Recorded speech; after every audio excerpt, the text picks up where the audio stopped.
A night out on the town turns into a tale of terror. Man!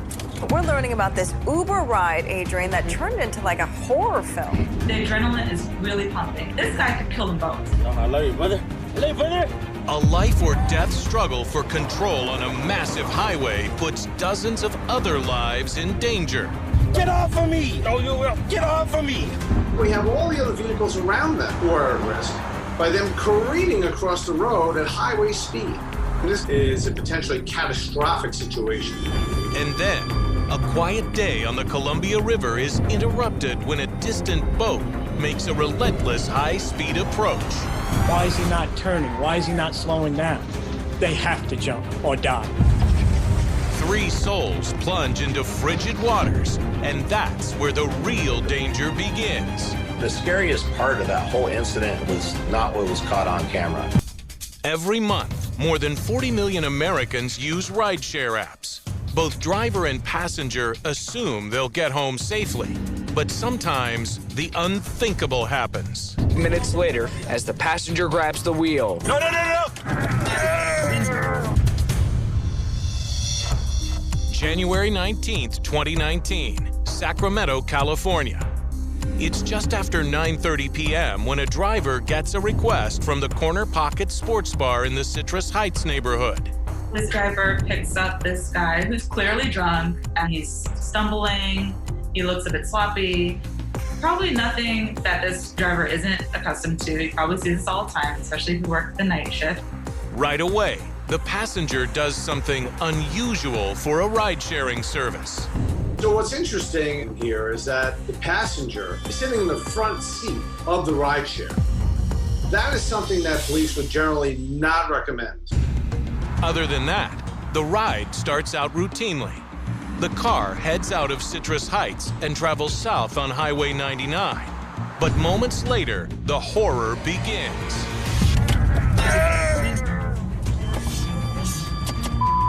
Man! So this driver is stunned. He did not see this coming.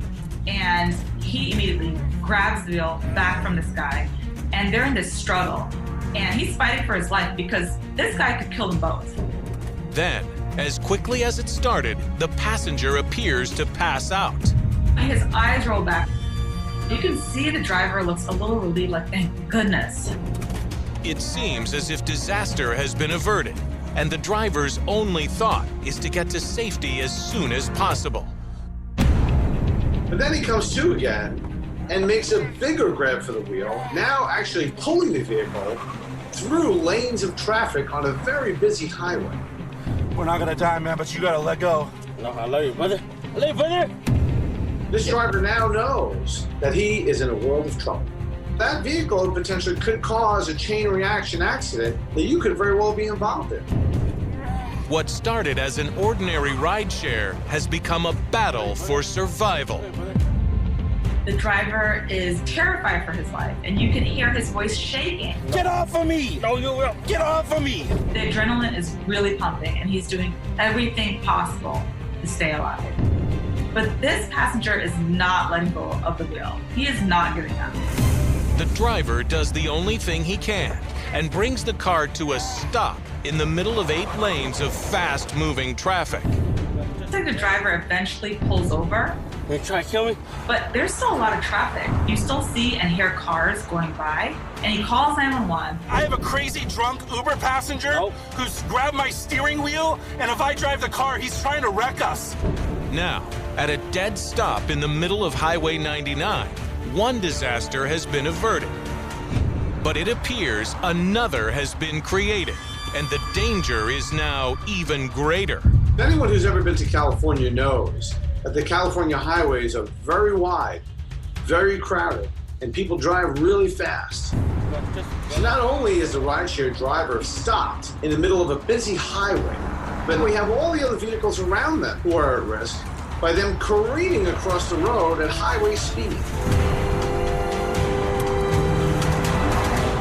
And they strapped in a car, and who knows if this occupant is armed or not. This is a potentially catastrophic situation. We're learning about this Uber ride, Adrian, that turned into like a horror film. This is truly unbelievable. Dax Castro has been driving folks around Sacramento since 2015. He knows the city like the back of his hand. You know, I've raised my kids here. I have 8 children, 7 boys and a girl. They're all mostly grown. Well, I had a 9-to-5 job, right? So, you know, I did it after work. So you go 5 p.m. until whenever. But Dax never dreamed how close he would come to losing it all on the night of Friday, January 19th, 2019. You know, you never think about the things that can happen to you. I mean, just in an instant, you know, one minute everything's great and the next minute you don't have anything. The day started out like any other. The night I got off work and hopped in my car and started driving. So I got this thing for a passenger, and this person had a very low rating. And for me, it's kind of a game. When I feel like it, I kind of look at it and I go, you know what? I wonder why this guy's got such a low rating. I'm going to pick him up anyway.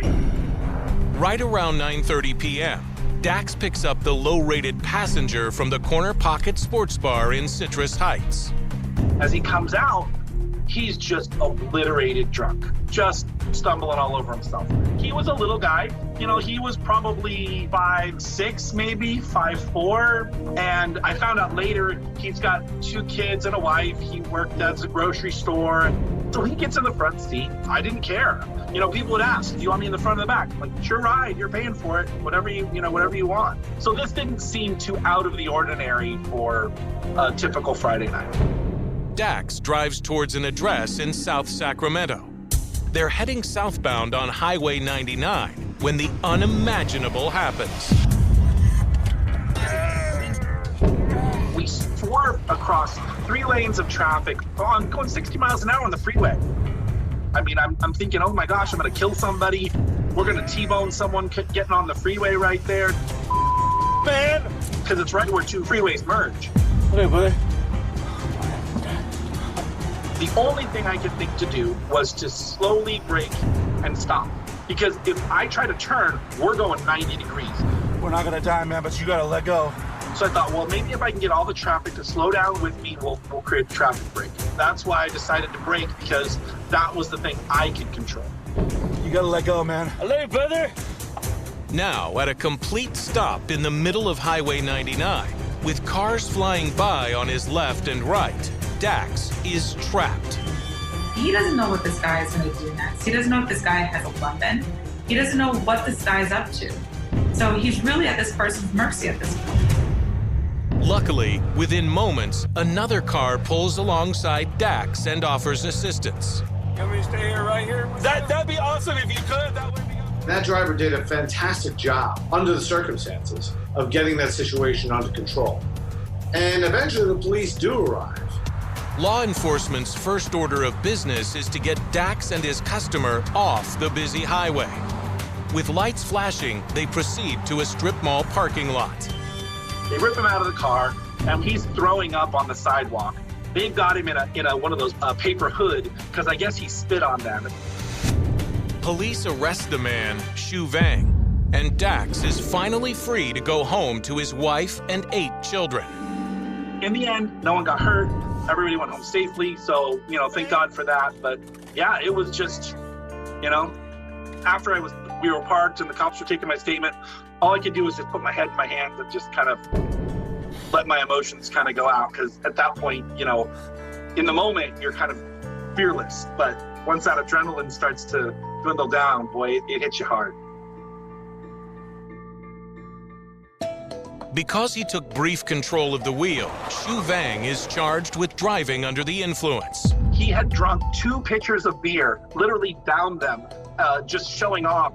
You know, I went to court, I said my piece. He didn't look at me. His lawyer did all the speaking, and then in between then and sentencing, they made a deal, and we haven't been to sentencing since. So I don't know. This guy just made me scot-free, which is a shame to me. In the days and weeks that follow, Dax does his best to get back behind the wheel, but he's haunted by the harrowing memories of that night. And I tried to drive, and, you know, everybody that I got in the car with was a potential attacker. And I just felt kind of PTSD, and I start having heart palpitations and get sweaty and all that. Soon, the trauma becomes too much to bear. and Dax has no choice but to give up his once beloved side gig for good. I can't do it. It's been taken away from me. And, you know, in the end,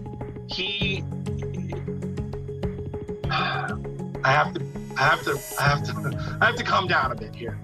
I hope that people will understand that it is such a serious thing to take someone's life in your hands. And not only them, but their family members. My 8 children, my wife, all lives get changed because you decided to do something stupid. Coming up, 3 lives caught in the path of a runaway boat. And boat just gets closer and closer. They have to jump or die.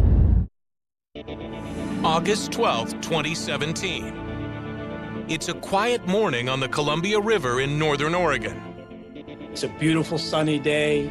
We have friends aboard a fishing vessel. They're talking, they're laughing, they're fishing. Then, all of a sudden, we see a large-sized vessel barreling down on them. Within moments, the fishing boat's captain notices the impending danger and desperately tries to get the power boat's attention. And boat just gets closer and closer. They have to be wondering, what is going on? This guy has to see them. Why is he not turning? Why is he not slowing down?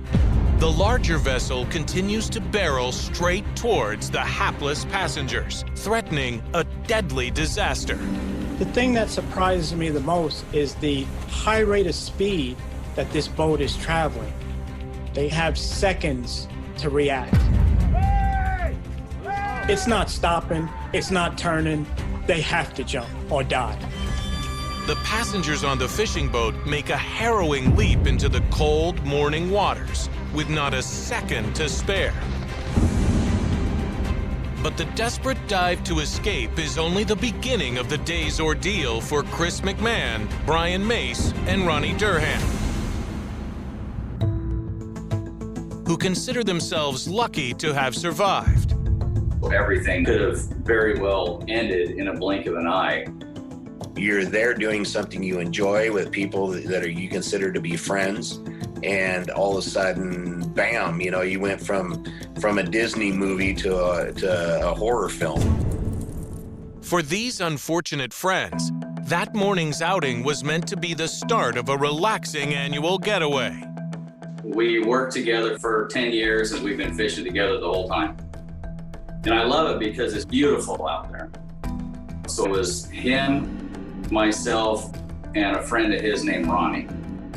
And as they prepare to set out in the early morning hours, Chris makes sure to get his GoPro cameras to catch all of the action. This will be my 4th year as a full-time fishing guide.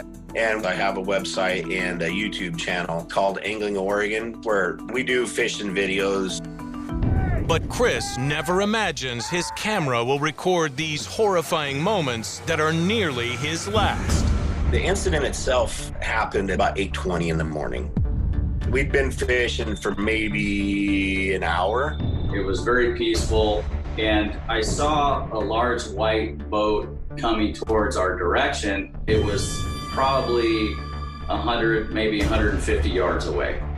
And I thought, okay, he's gonna see us, and then he's gonna veer off to either side and bypass us. They continued to close the distance, and big boats like that just can't turn on a dime. No boat does. So that's why I jumped up and started waving my arms and yelling to try to get their attention. Hey! Oh my God! Fully expecting them to see me and turn. None of it worked. And as fast as it was going, that distance closed very rapidly. The oncoming 31-foot fiberglass powerboat is flying through the water between 30 and 40 miles an hour.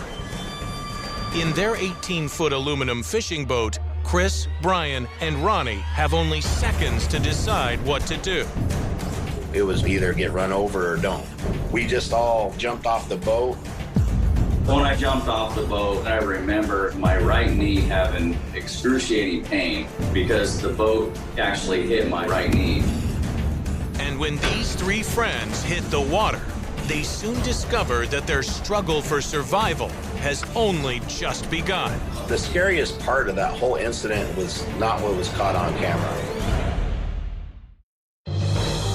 A relaxing fishing trip on the Columbia River in Oregon turns into a fight for survival when a 31-foot powerboat plows into a much smaller vessel. I didn't realize how close it was, but you can see where Brian was, as the bow of that boat comes through, you see his foot as he's just clearing the screen. I had injuries to my right knee. That's what I felt the most. And I was struck by some of the debris that cut my arms and my hand. But their harrowing ordeal is far from over. It's possible that they can get swept up in a current or get tied up in a boat motor. It's just incredible the amount of danger that they're still in. When I came up, the other boat was just clearing the front of my boat. And there was debris all over in the water. Ronnie and Brian popped up, kind of next to me. And then that's kind of when everybody started panicking a little bit and, the reality of things started settling in. I was afraid because we were not wearing our life jackets, which was idiotic. And the current in that point of the river is very strong. The boat that we were on was probably 20 yards away from us. The top of it was crushed down. And I thought to myself, I have to get to the boat so that I can stay above water. But it was just kept getting further and further away. As the wreckage of Chris's boat drifts out of reach and the boat that hit them finally slows down and turns around, Chris, Brian, and Ronnie desperately try to stay afloat in the powerful current. Ronnie was not doing as well. Brian was complaining a little bit about a tight chest and having a hard time breathing. And then that's when I started kind of freaking out a little bit. I had on a sweatshirt, I had sweatpants, I had bib overalls, I had rubber boots. Everything is filling up with water. And that's when Curtis came along. Witnessing the accident from their small skiff nearly 100 yards away, Curtis Burnett and his 8-year-old daughter, Ayla, come racing to the rescue. His boat was small enough we couldn't get in it, but I was hanging on the bow, Brian was hanging on one side, and Ronnie was hanging on the other. Curtis begins to ferry them to larger vessels, but the nearest one is the last boat they want to see. When Curtis grabbed us, the first boat he went to was the boat that ran us over. I really didn't want to be on the boat that just about killed us, because quite honestly, I didn't know how well I was going to react. Chris refuses to board and is carried to another craft, while both Brian and Ronnie climb onto the very boat that ran them over. It turns out the driver is 75-year-old Marlon Larson, who was out that morning with his son-in-law and grandson. The son-in-law and the grandson were frantic. The driver of the boat, I remember, turned around and looked at me and said, "I'm sorry, I wasn't paying attention." The group rides to shore in tense silence. And once they dock at the marina, they are just glad to be alive. There were already medical personnel waiting for us. I had to help Ronnie off of the boat, and we got her to the medics. And once Chris got back, we really didn't say anything to each other. We hugged each other. And it was very emotional that we had just gone through that. I firmly believe that had it not been for Curtis, we would not be here today. The local sheriff and the U.S. Coast Guard open a criminal investigation. But Chris McMahon wants to get the story from the powerboat captain himself. I met with him at a local restaurant, and the conversation didn't start off well because he started to tell me, he says, "Well, I want you to know this is really tragic for me too." And immediately that upset me. But I had my computer with me, and I queued up the video to the point of the accident. And I said, no, wait a minute. You need to watch what I lived through. And I hit play, and he watched it. He actually was pretty upset. He was almost about in tears, at what he'd done to us. Marlon Larson is charged with the reckless operation of a boat, 3 counts of recklessly endangering another person, and 3 counts of 4th-degree assault. All charges are dropped just a few months later, when Larson passes away from unrelated causes. There was also a civil suit with Mr. Larson's boat insurance company. And once his insurance company's lawyer viewed the video, there really wasn't anything to say. There was no fight. We've settled, the lawsuit is done, everything's closed. But while the legal proceedings may be over, the incident itself has left a lasting mark. And when you come that close to dying, you really have to just sit back and reflect on what's important.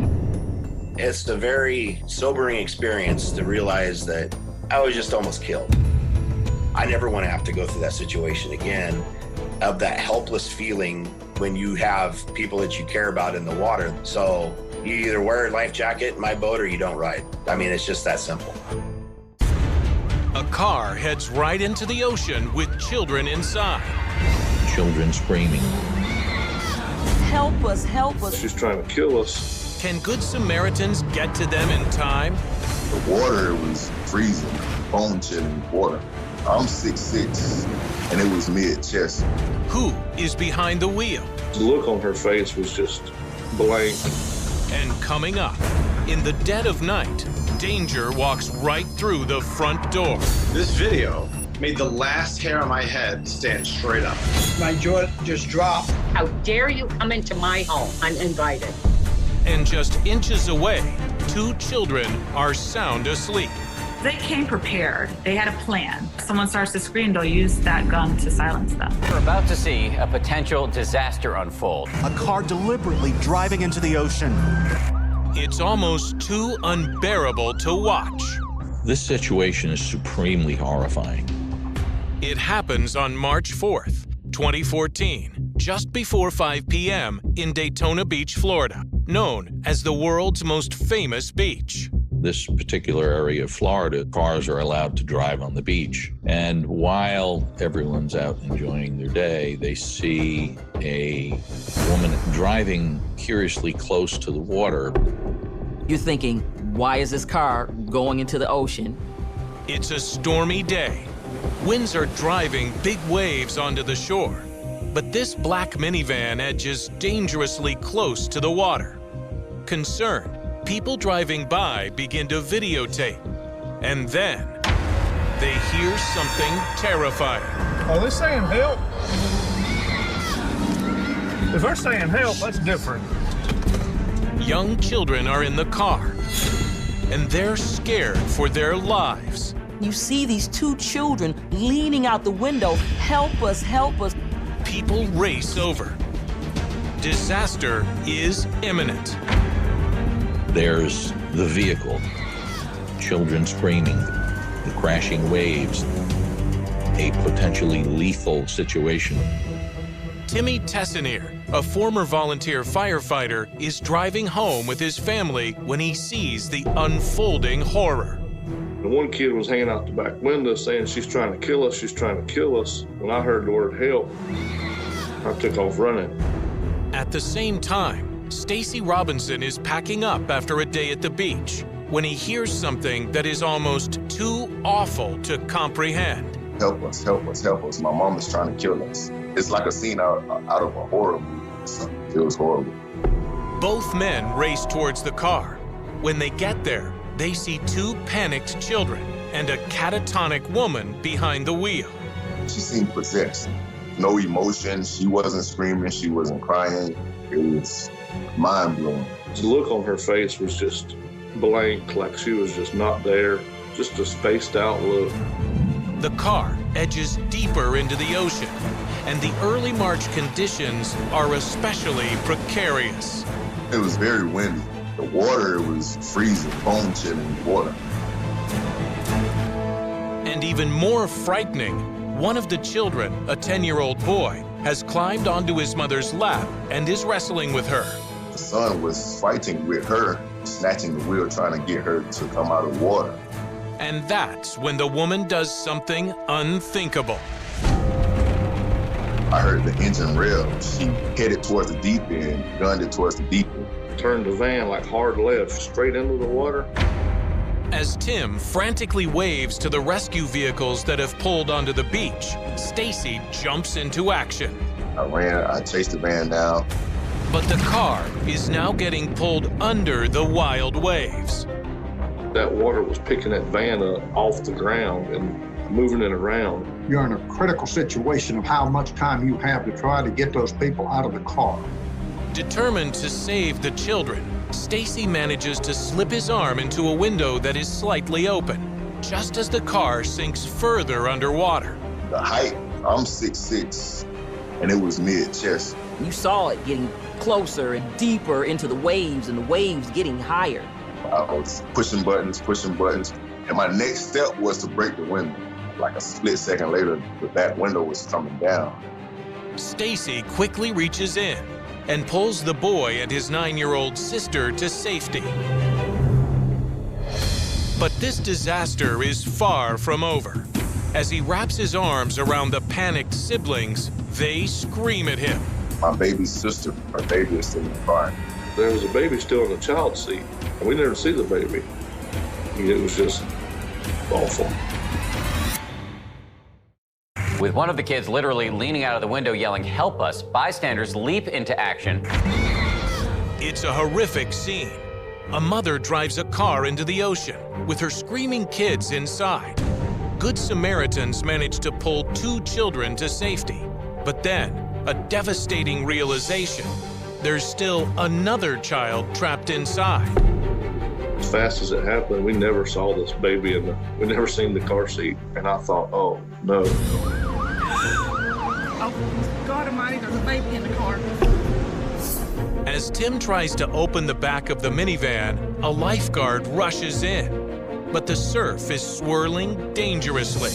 I slipped and fell, and I thought, man, if I get trapped under this van, I'm in trouble. It's intense.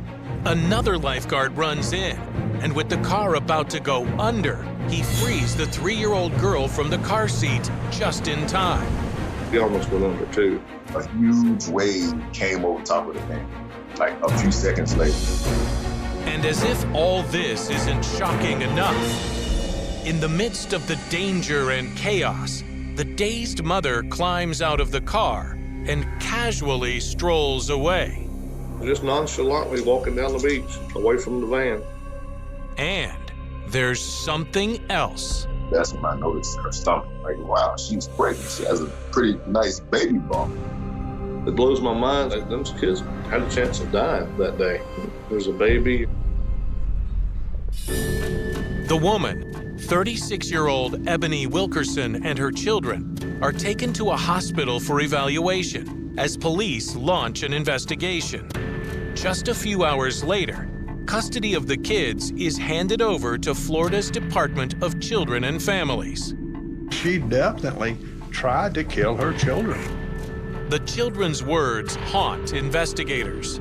They tell them Mom was going to drive us into the ocean to die. Mama was trying to kill us. Mama was crazy. The more we learn about the story, the more troubling it becomes. Video of the horrifying scene instantly goes viral. She deliberately drove her minivan right into the ocean. Her other kids are the ones who's saying, no, no, no, there's a baby still in there. On Friday, March 7th, 2014, Ebony is arrested and charged with 3 counts of attempted murder and child abuse. But her family says she needs medical help. Earlier, on the day of the ocean incident, her sister calls 911. She's talking about Jesus and that there's demons in my house. It turns out that Ebony has recently come to Florida from South Carolina, running from a husband she says is abusive.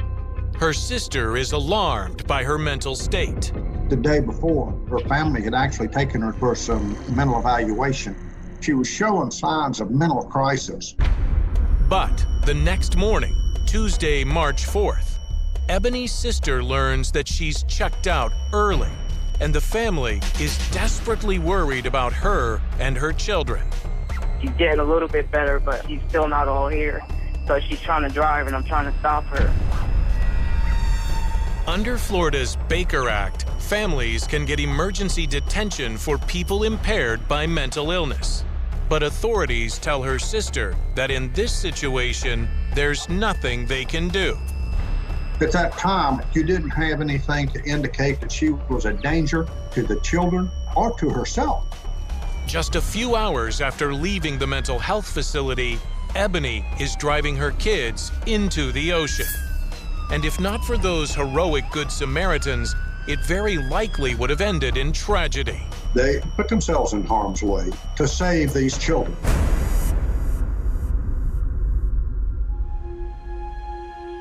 After a mental evaluation, the attempted murder charges against Ebony are dropped, and she pleads not guilty by reason of insanity to 3 counts of felony child abuse. Wilkerson will be committed for up to 6 months. At a hearing in December 2014, 9 months after Ebony tries to drown her own children, she's overcome with emotion. You know, I understand that something could have happened to me and my children when I was in this psychosis.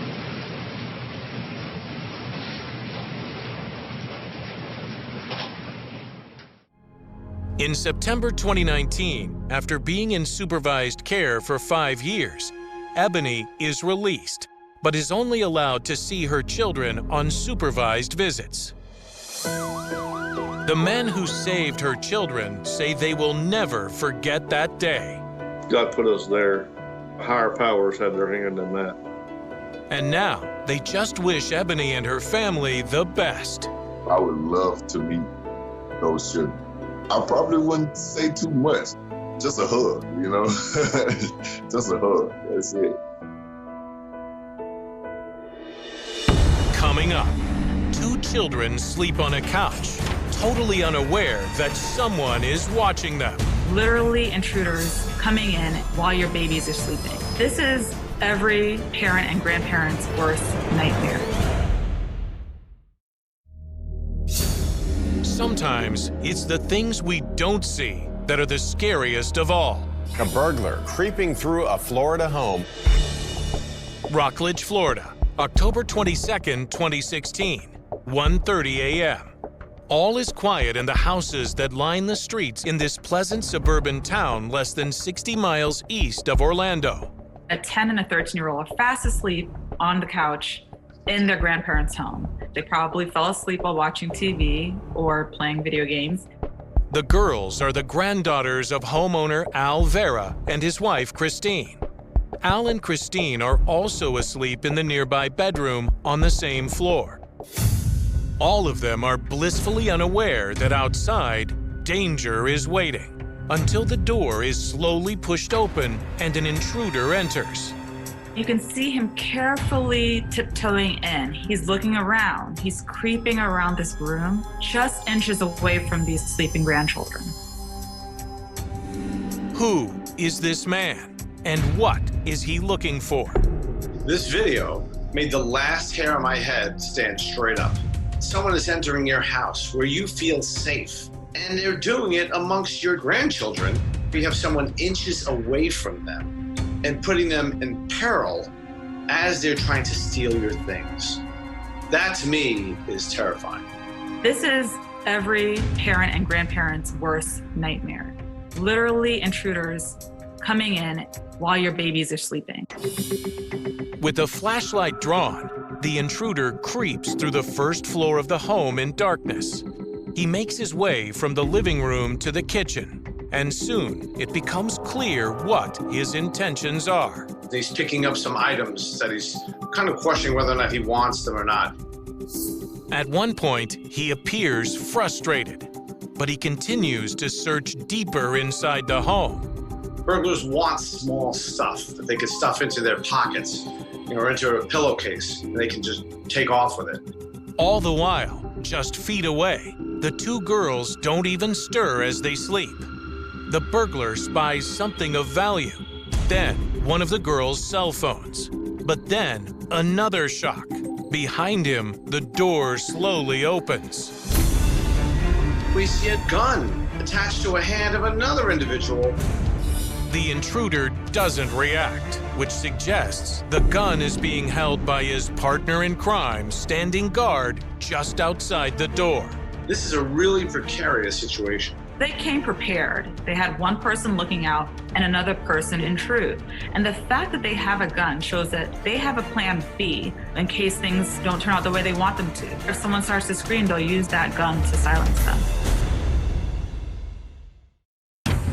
In Rockledge, Florida, 2 children sleep soundly, unaware of the danger beside them. Brazen and unafraid, an alleged burglar walks through the kitchen area of a home where people are sleeping. Not only could they wake up at any moment, so could their grandparents, sleeping just a few feet away. If the intruders are interrupted by someone in the house, it introduces a whole host of unknowns and a large volume of danger. Al Vera and his wife Christine have lived in their tight-knit Florida neighborhood since 1991. They have plenty of family nearby, including their beloved grandchildren. Usually every other week or so, I'll get my grandkids and let them spend the night. It was a regular night. We just had dinner, we watched some TV, and then let the kids sleep in the living room. My niece also lived with me at that time, and she was out. So when she's out, we usually leave the door open for her when she gets home so she can get in, because she doesn't have a key. And we've never had a problem in this neighborhood of even locking our doors. We never really think twice about it. The intruders leave with a few stolen items, and the family sleeps through the invasion, unaware of the terror that has unfolded right in their own home during the night. Early the next morning, Al and Christine head out to their car to leave for work. When I got into the vehicle, the first thing I noticed was the glove box was open. I don't usually leave the glove box open. I said, were you in the car? And he said, no. And he goes, don't touch nothing. And he goes, oh my God, we were robbed. And everything was rifled through, and you could see everything all over the car. I must have left the car open, not even thinking about it. Among the items missing are his wallet, his credit cards, a flashlight, and ominously, his .38 revolver. So during a burglary, one of the things that homeowners hate the most is that their personal items are stolen, such as cash or jewelry. But a firearm, when that goes missing, that takes that burglary to a whole other level. Al calls the police and then checks his outdoor security cameras. I wanted to see if I could see who it was that went to the car, but the video was very grainy. You couldn't hardly see anything, but you could see like the lights coming on in the car, and you could see figures, but you couldn't see anything more than that. Within 15 minutes, officers arrived to file a report and fingerprint the car. And then when they left, I took my wife to work. When I got back home, grandkids were up, and my oldest grandkid that was over there, she was complaining, where's my cell phone? My cell phone's missing. And I said, well, it's got to be wherever you laid it. I'll go to the cameras, see where you last laid it down, and see if we can find it, what happened to it. And when Al checks the footage from the security cameras inside his house, his blood suddenly runs cold. My jaw just dropped. Well, that's our front door. I watched him walking around in my house. My grandkids right there on the couch as he walks by. I was in shock. I couldn't believe it. It made me angry. It made me violated that some idiot can just walk. It doesn't matter if my door is locked or not. How dare you come into my home uninvited? But I knew then, I put two and two together after, and I knew it was the same perps that came in the house and went through my car. And I found out what happened to the phone because she actually picks it up and takes the phone. And although they made off with Al's own gun, they entered the house packing firepower of their own. It wasn't my weapon. They already had a weapon with them. I had a .38 revolver, and that was a semi-automatic that they stuck through the door. We got off easy. They didn't steal a lot from us. They didn't hurt us. But for them to be pointing a gun at the grandkid's head through the door, that gun could have went off. I don't even want to think about that.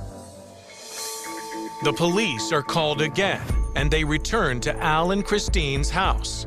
And the gravity of how close the family slept to danger starts to really sink in. One officer said to me, it could have been devastating. It could have been really bad. That's what got me thinking too about that. Wow, if I would have just woke up, I don't know what or if I could have done anything.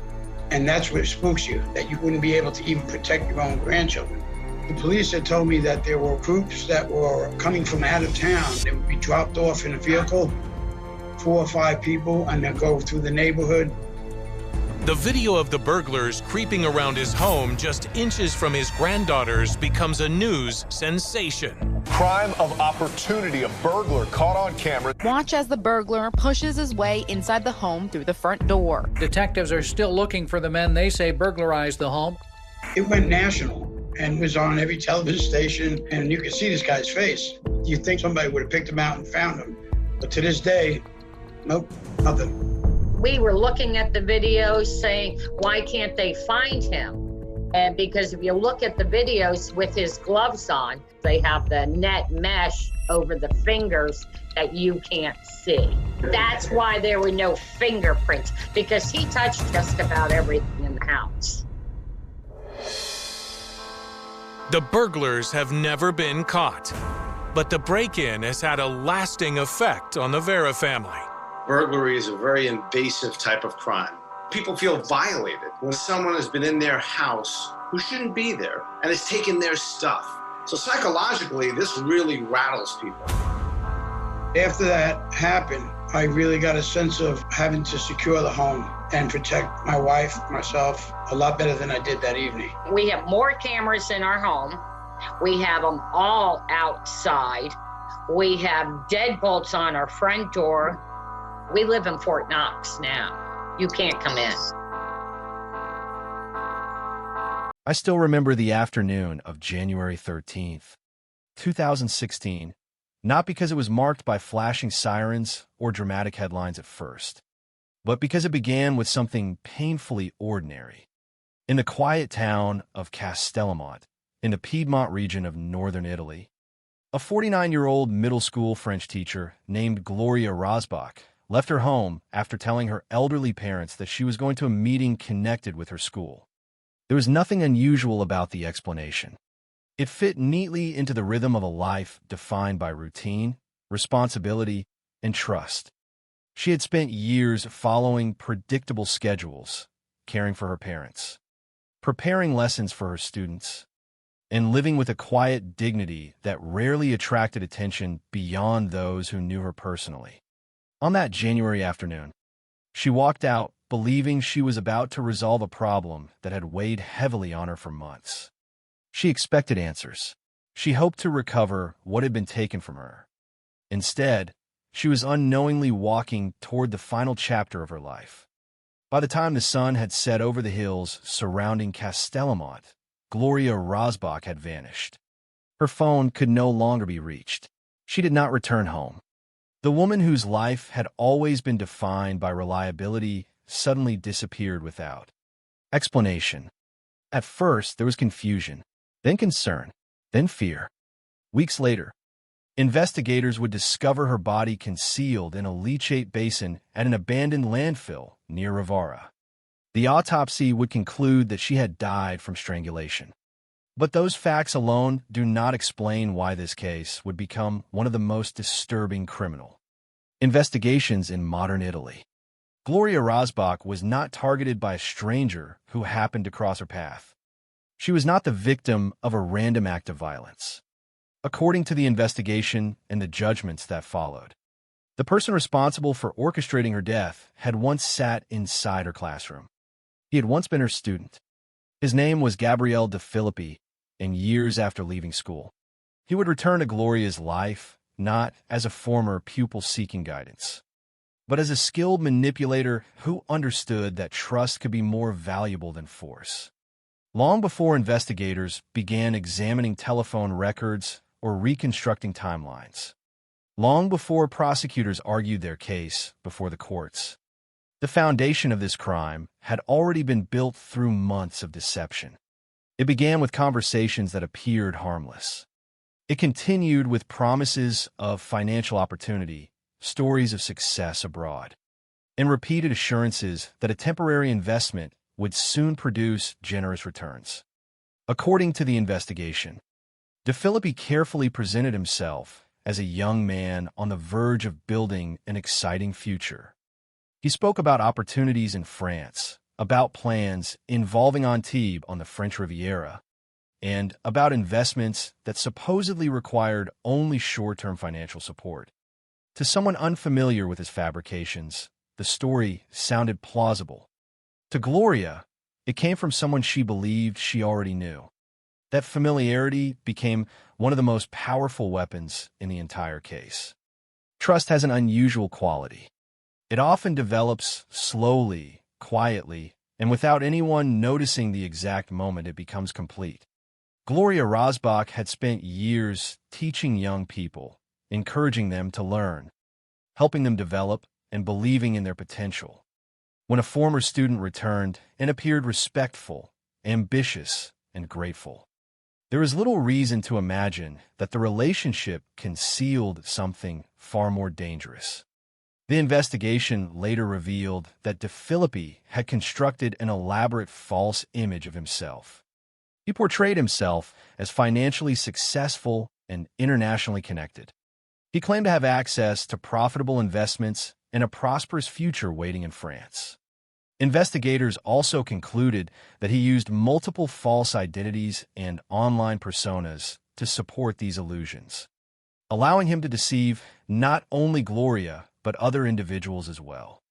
Experts involved in the proceedings described him as displaying narcissistic and manipulative characteristics while remaining fully criminally responsible for his actions. Those observations would later help explain how such a significant deception became possible. But they could never fully explain why Gloria herself became the target. One fact stood above all others. Gloria believed him. On October 24, 2014, she withdrew approximately 187,000 euros, representing nearly the entirety of her own savings and those entrusted to her by her elderly parents.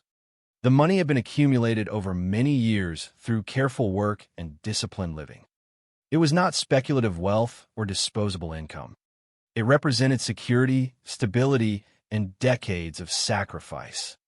According to the investigation, Gloria handed that money to De Filippi in cash. There was no elaborate financial institution involved, no sophisticated investment company, and no complex legal arrangement. There was simply confidence placed in someone she believed deserved it. Once the money changed hands, the promises began to change as well. Repayment was always coming soon. Delays were always temporary.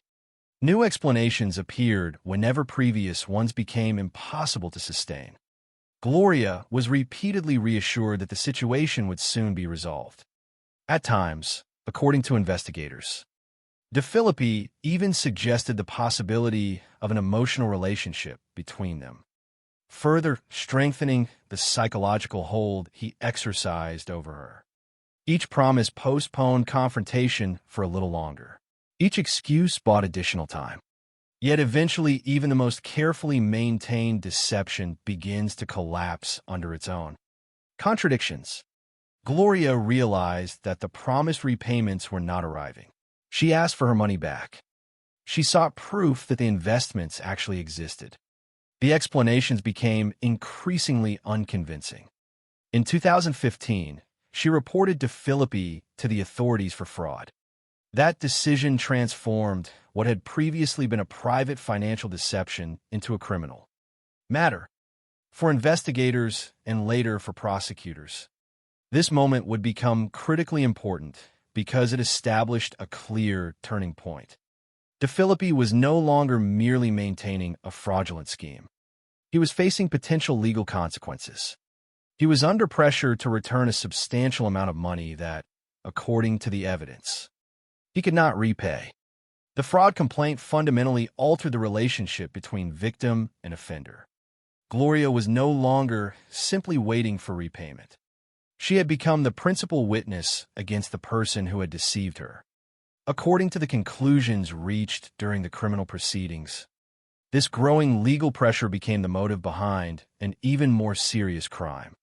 Investigators determined that De Filippi decided the only way to escape the consequences of the fraud was to eliminate the person capable of proving it. That decision marked the transition from financial crime to premeditated murder. He enlisted Roberto Obert, an older man with whom he maintained a close personal relationship. Together, according to the investigation, they developed a plan to convince Gloria that the long-awaited repayment was finally ready. The invitation appeared to offer exactly what Gloria had hoped for over many difficult months. She believed she was going to recover the savings that represented her family's future. Instead, investigators concluded that she had been lured into a carefully prepared trap. The facts established during the investigation are stark in their simplicity. On January 13, 2016, Gloria left home expecting to meet DeFilippi. She entered a vehicle after being asked to turn off her phone. The vehicle traveled toward an isolated area near Rivara. There, according to the court's findings, Gloria Rosbach was strangled with a cord. After her death, her body was hidden in a leachate basin at an abandoned landfill. More than a month would pass before investigators recovered her remains on February 19, 2016.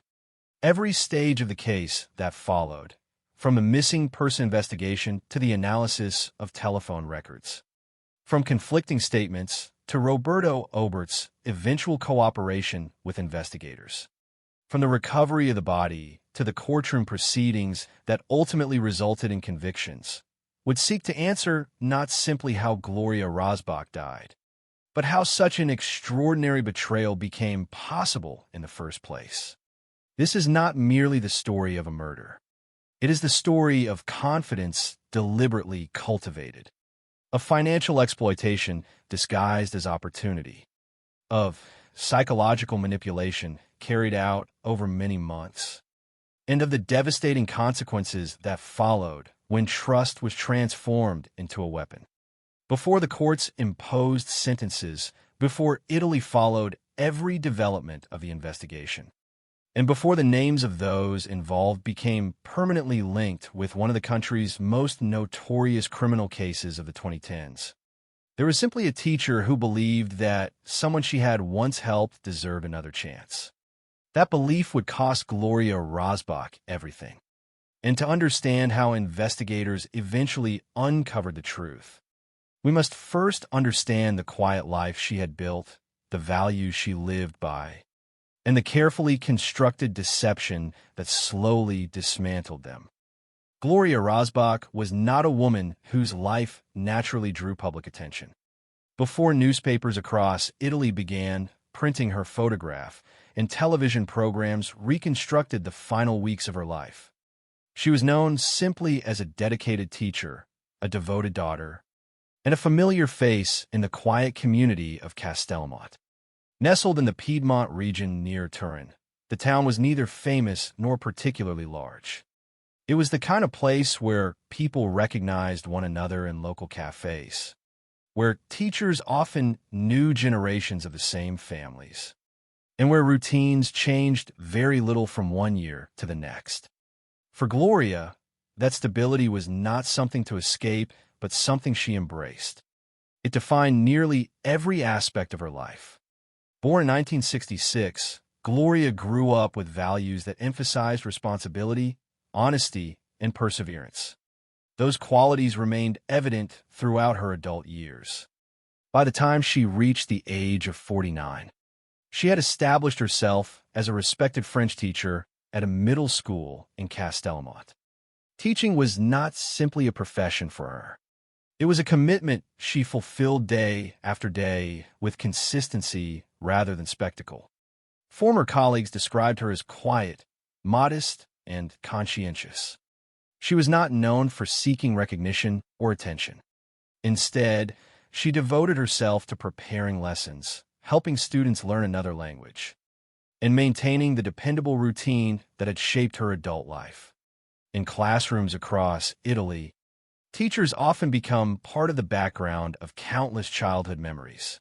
They celebrate students' successes, encourage those who struggle, and hope that the young people sitting before them will someday build meaningful lives. Gloria represented that quiet form of dedication. There is nothing in the known facts of this case suggesting that she lived extravagantly or sought. wealth beyond what was necessary. On the contrary, everything investigators later learned about her pointed toward simplicity. She never married, choosing instead to remain close to her elderly parents, with whom she shared her home. Family occupied the center of her life. Her responsibilities extended beyond her work at school. She also became a source of stability for her parents as they grew older, managing daily life with the same sense of duty that characterized her teaching career. That sense of responsibility also shaped her relationship with money. Over many years, Gloria lived carefully and saved diligently. Teaching did not make her wealthy, but through patience and discipline, she accumulated nearly all of her earnings. Her parents had done the same throughout their own lives. Rather than keeping their savings separately, they entrusted them to Gloria. Together, those funds amounted to approximately 187,000 euros. To understand the significance of that figure, it is important to recognize what it represented. This was not disposable income intended for speculation. It was not inherited wealth accumulated through generations of privilege. It was the product of decades of work, careful budgeting, and personal sacrifice. Every euro reflected countless ordinary decisions, choosing moderation over luxury, planning for the future rather than seeking immediate gratification, and believing that financial security could protect a family against uncertainty. The money symbolized far more than its numerical value. It represented years of trust within a family that believed careful planning would provide stability. In old age, that trust would later become central to the tragedy. Around 2014, someone from Gloria's past unexpectedly returned. His name was Gabriel De Filippi. Born in 1994, he had once been one of Gloria's students approximately a decade earlier. Like many teachers, Gloria had taught hundreds of young people throughout her career. Former students occasionally returned to say hello, ask for advice, or simply share updates about their lives. There is nothing inherently unusual about a former pupil reaching out again years after leaving school. Such reunions often reflect the lasting influence teachers can have on those they once instructed. For Gloria, there is little reason to suspect that this particular reunion would become the beginning of a devastating deception. De Filippi presented himself as a young man who had matured considerably since his school days.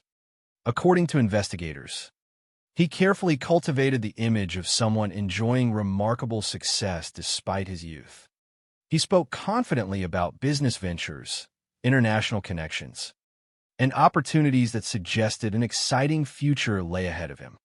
Friends and acquaintances later described him as highly persuasive. He knew how to engage people in conversation. He understood how to present himself in ways that inspired confidence. Investigators would eventually conclude that this public image bore little resemblance to reality. They determined that De Filippi did not possess the prosperous business career he claimed to have. Instead, he had created an elaborate illusion supported by multiple false identities and fabricated online profiles. Those identities allowed him to strengthen stories that otherwise might have seemed implausible. They gave the impression that successful associates, international contacts, and lucrative investments genuinely existed. According to the investigation, this pattern of deception extended beyond Gloria alone. Nevertheless, it was Gloria who became one of its most devastating victims. Their renewed contact developed gradually rather than suddenly. Investigators established that De Filippi communicated with Gloria frequently. He called her, sent messages, visited her, and spent time reinforcing the impression that he remained respectful and appreciative of the teacher who had once guided him in school. Nothing about these interactions appeared overtly threatening. Instead, they reflected patience.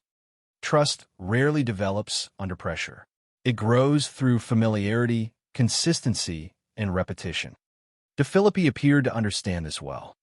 Each conversation strengthened the impression that he was sincere. Each visit reduced whatever natural caution might initially have existed.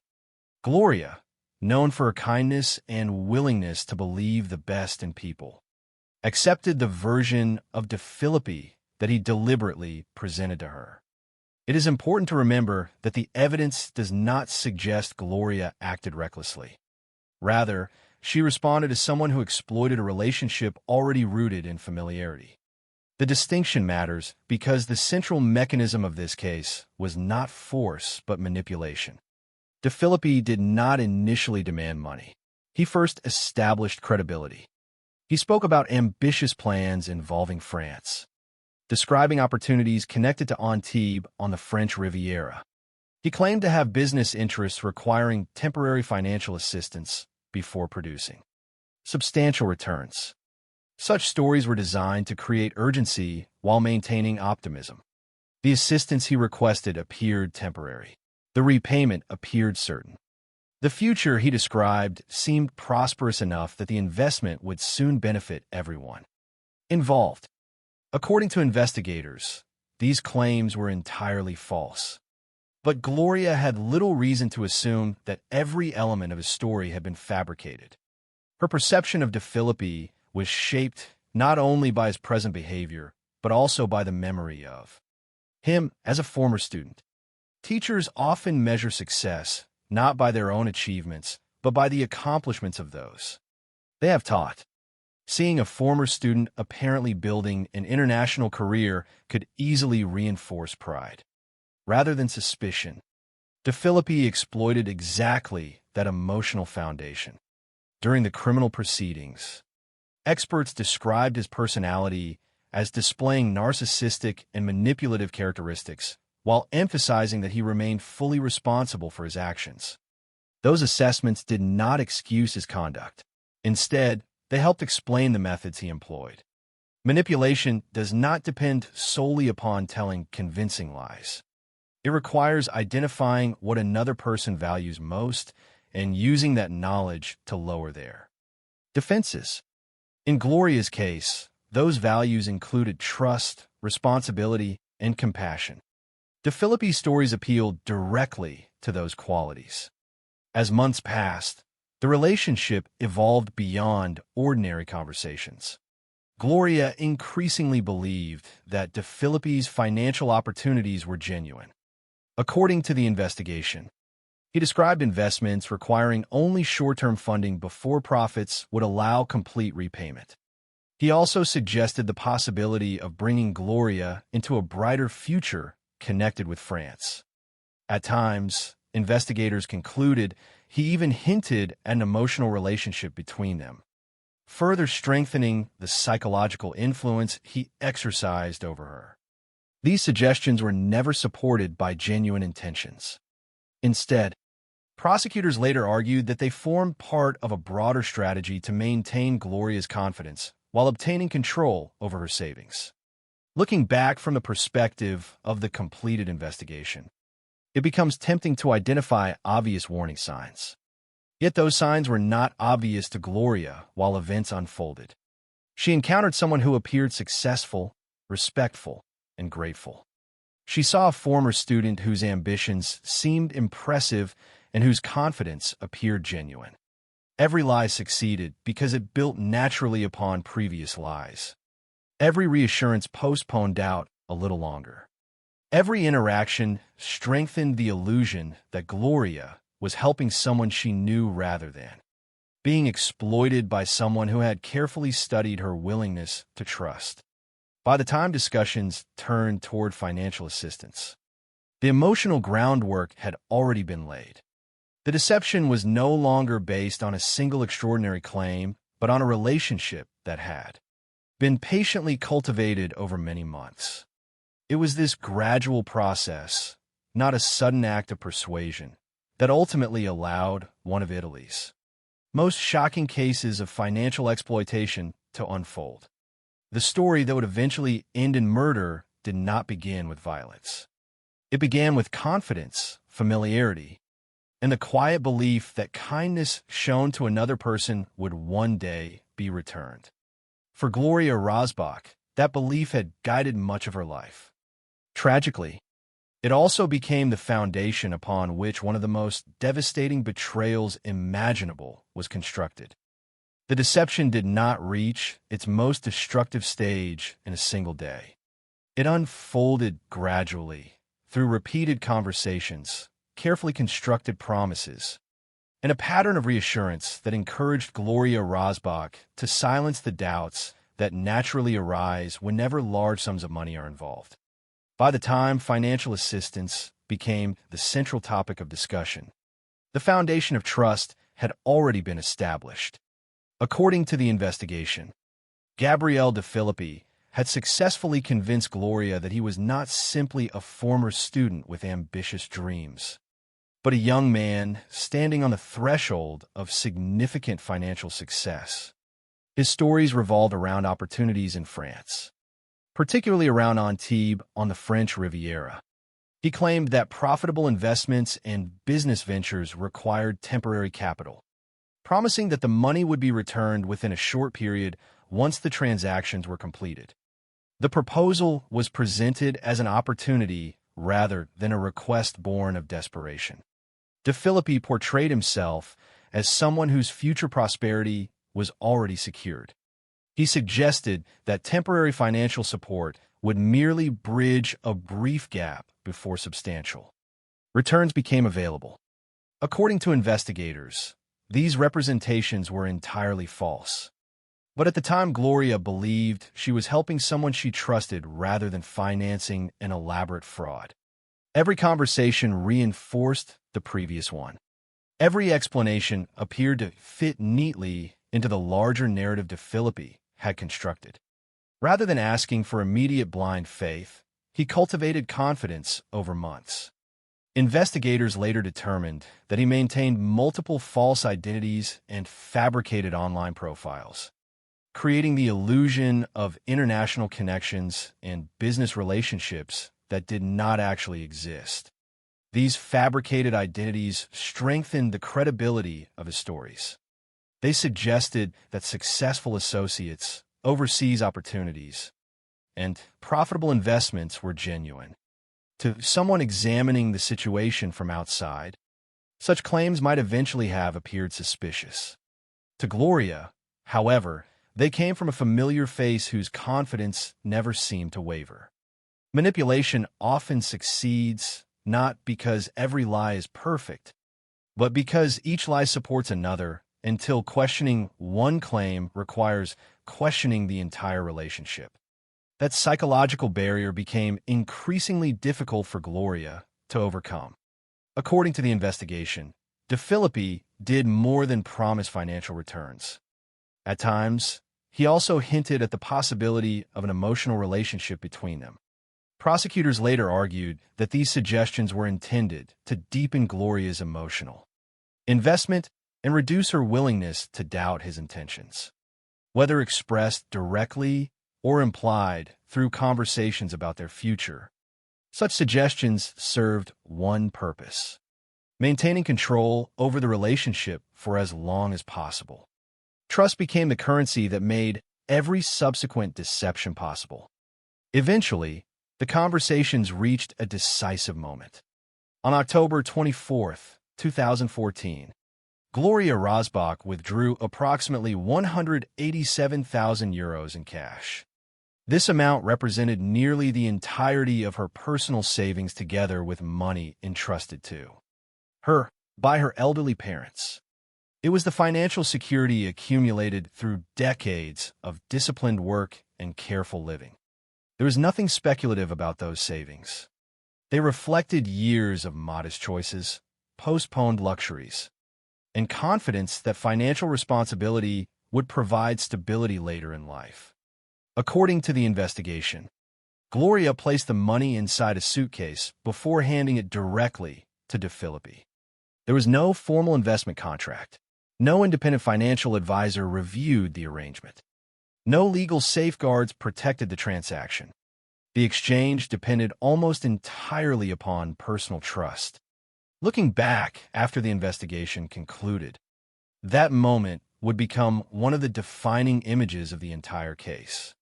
a respected teacher placing decades of work into the hands of a former student because she believed his promises.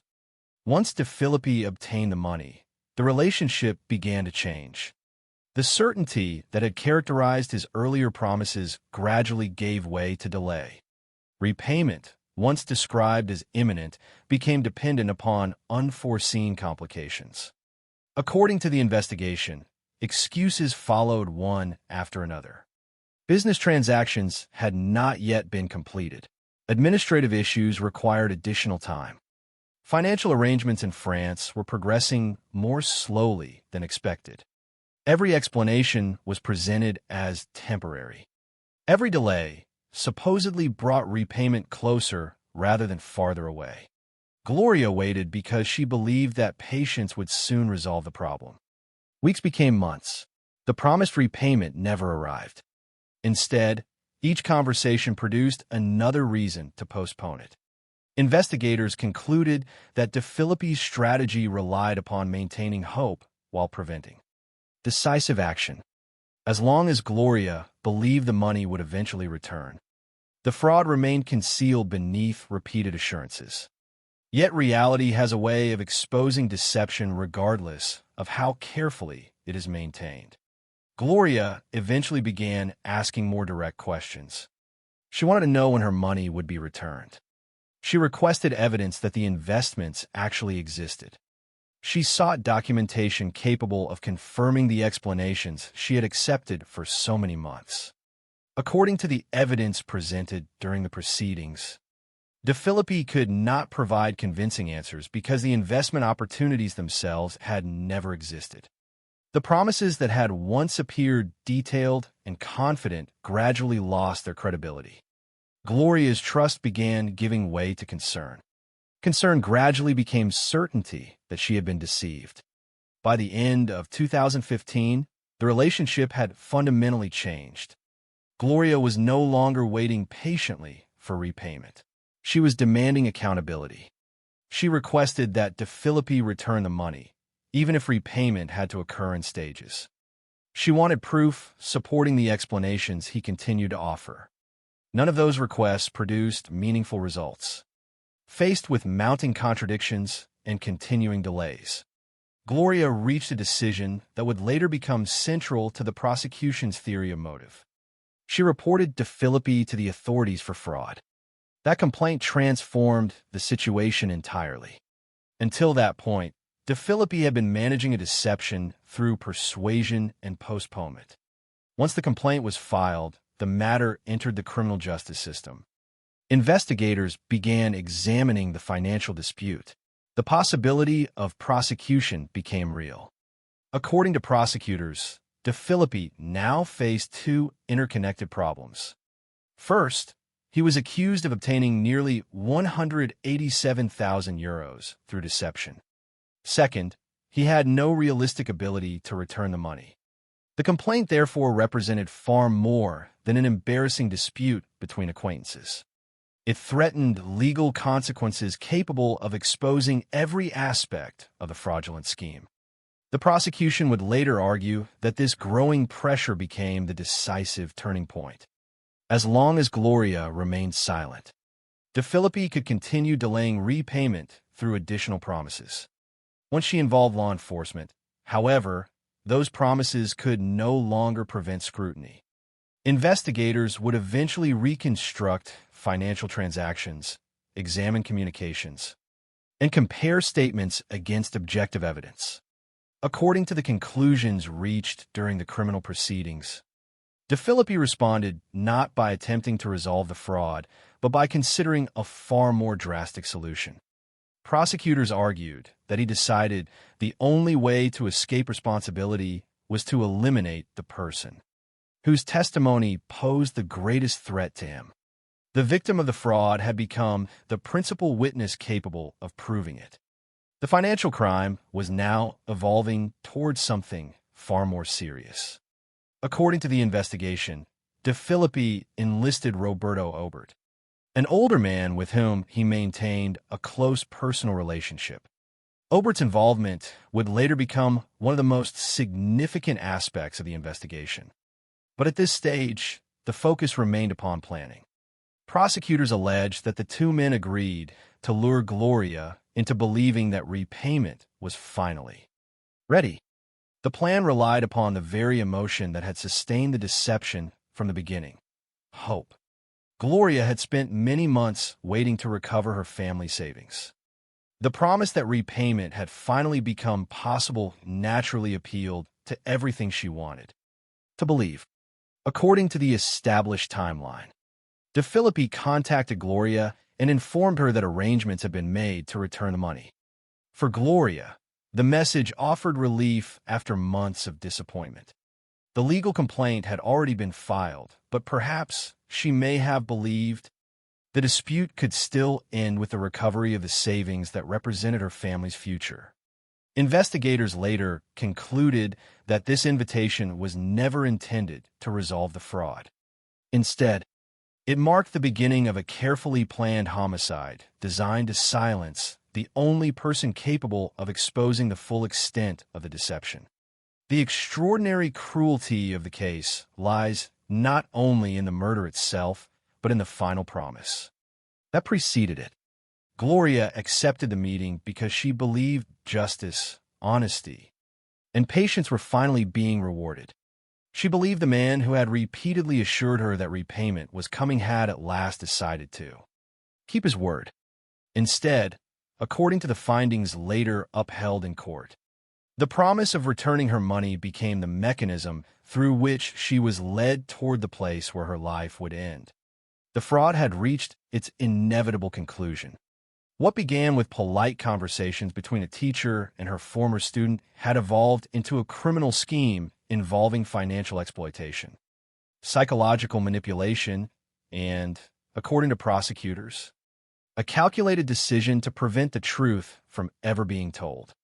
The next meeting between Gloria Rosbach and Gabrielle DeFilippi would not restore the future she had worked so hard to build. It would instead become the final meeting of her life. On the afternoon of January 13th, 2016, Gloria Rosbach left her home, believing she was finally approaching the end of a painful chapter. For months, she had struggled with the realization that the man she had trusted, a former student she believed had built a successful future, had failed to return the €187,000 that represented the savings of both herself and her elderly parents. After repeated promises, countless delays, and explanations that never produced results, she had taken the difficult step of reporting Gabrielle DeFilippi to the authorities for fraud.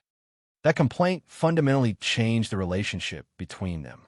What had once been a private financial dispute was now part of an official criminal investigation. According to the conclusions later reached by investigators and accepted by the courts, DeFilippi understood that the legal pressure surrounding him was becoming increasingly difficult to escape. Rather than preparing to repay the money, prosecutors argued that he began planning a way to eliminate the person whose testimony posed the greatest threat to him. According to the investigation, DeFilippi enlisted Roberto Obert, an older man with whom he maintained a close personal relationship. Obert was approximately 30 years older than DeFilippi and, according to court records, shared both a close friendship and a romantic relationship with him. Investigators concluded that the two men agreed upon a plan that relied on the same element that had sustained the fraud from the beginning: Gloria's willingness to believe that honesty would ultimately prevail. DeFilippi contacted Gloria and told her that arrangements had finally been made to return the money. After months of disappointment, the message offered precisely what she had hoped to hear. She believed that the financial nightmare consuming her life was finally coming to an end. There was no reason for her to imagine that the promised repayment was, according to prosecutors, merely the final deception in a much larger crime. Before leaving home that afternoon, Gloria told her elderly parents that she was going to a meeting connected with her school. Around 2:45 p.m., she left the house. Those ordinary words would become the final conversation her parents ever had with their daughter. Investigators later established that Gloria instead traveled to meet DeFilippi.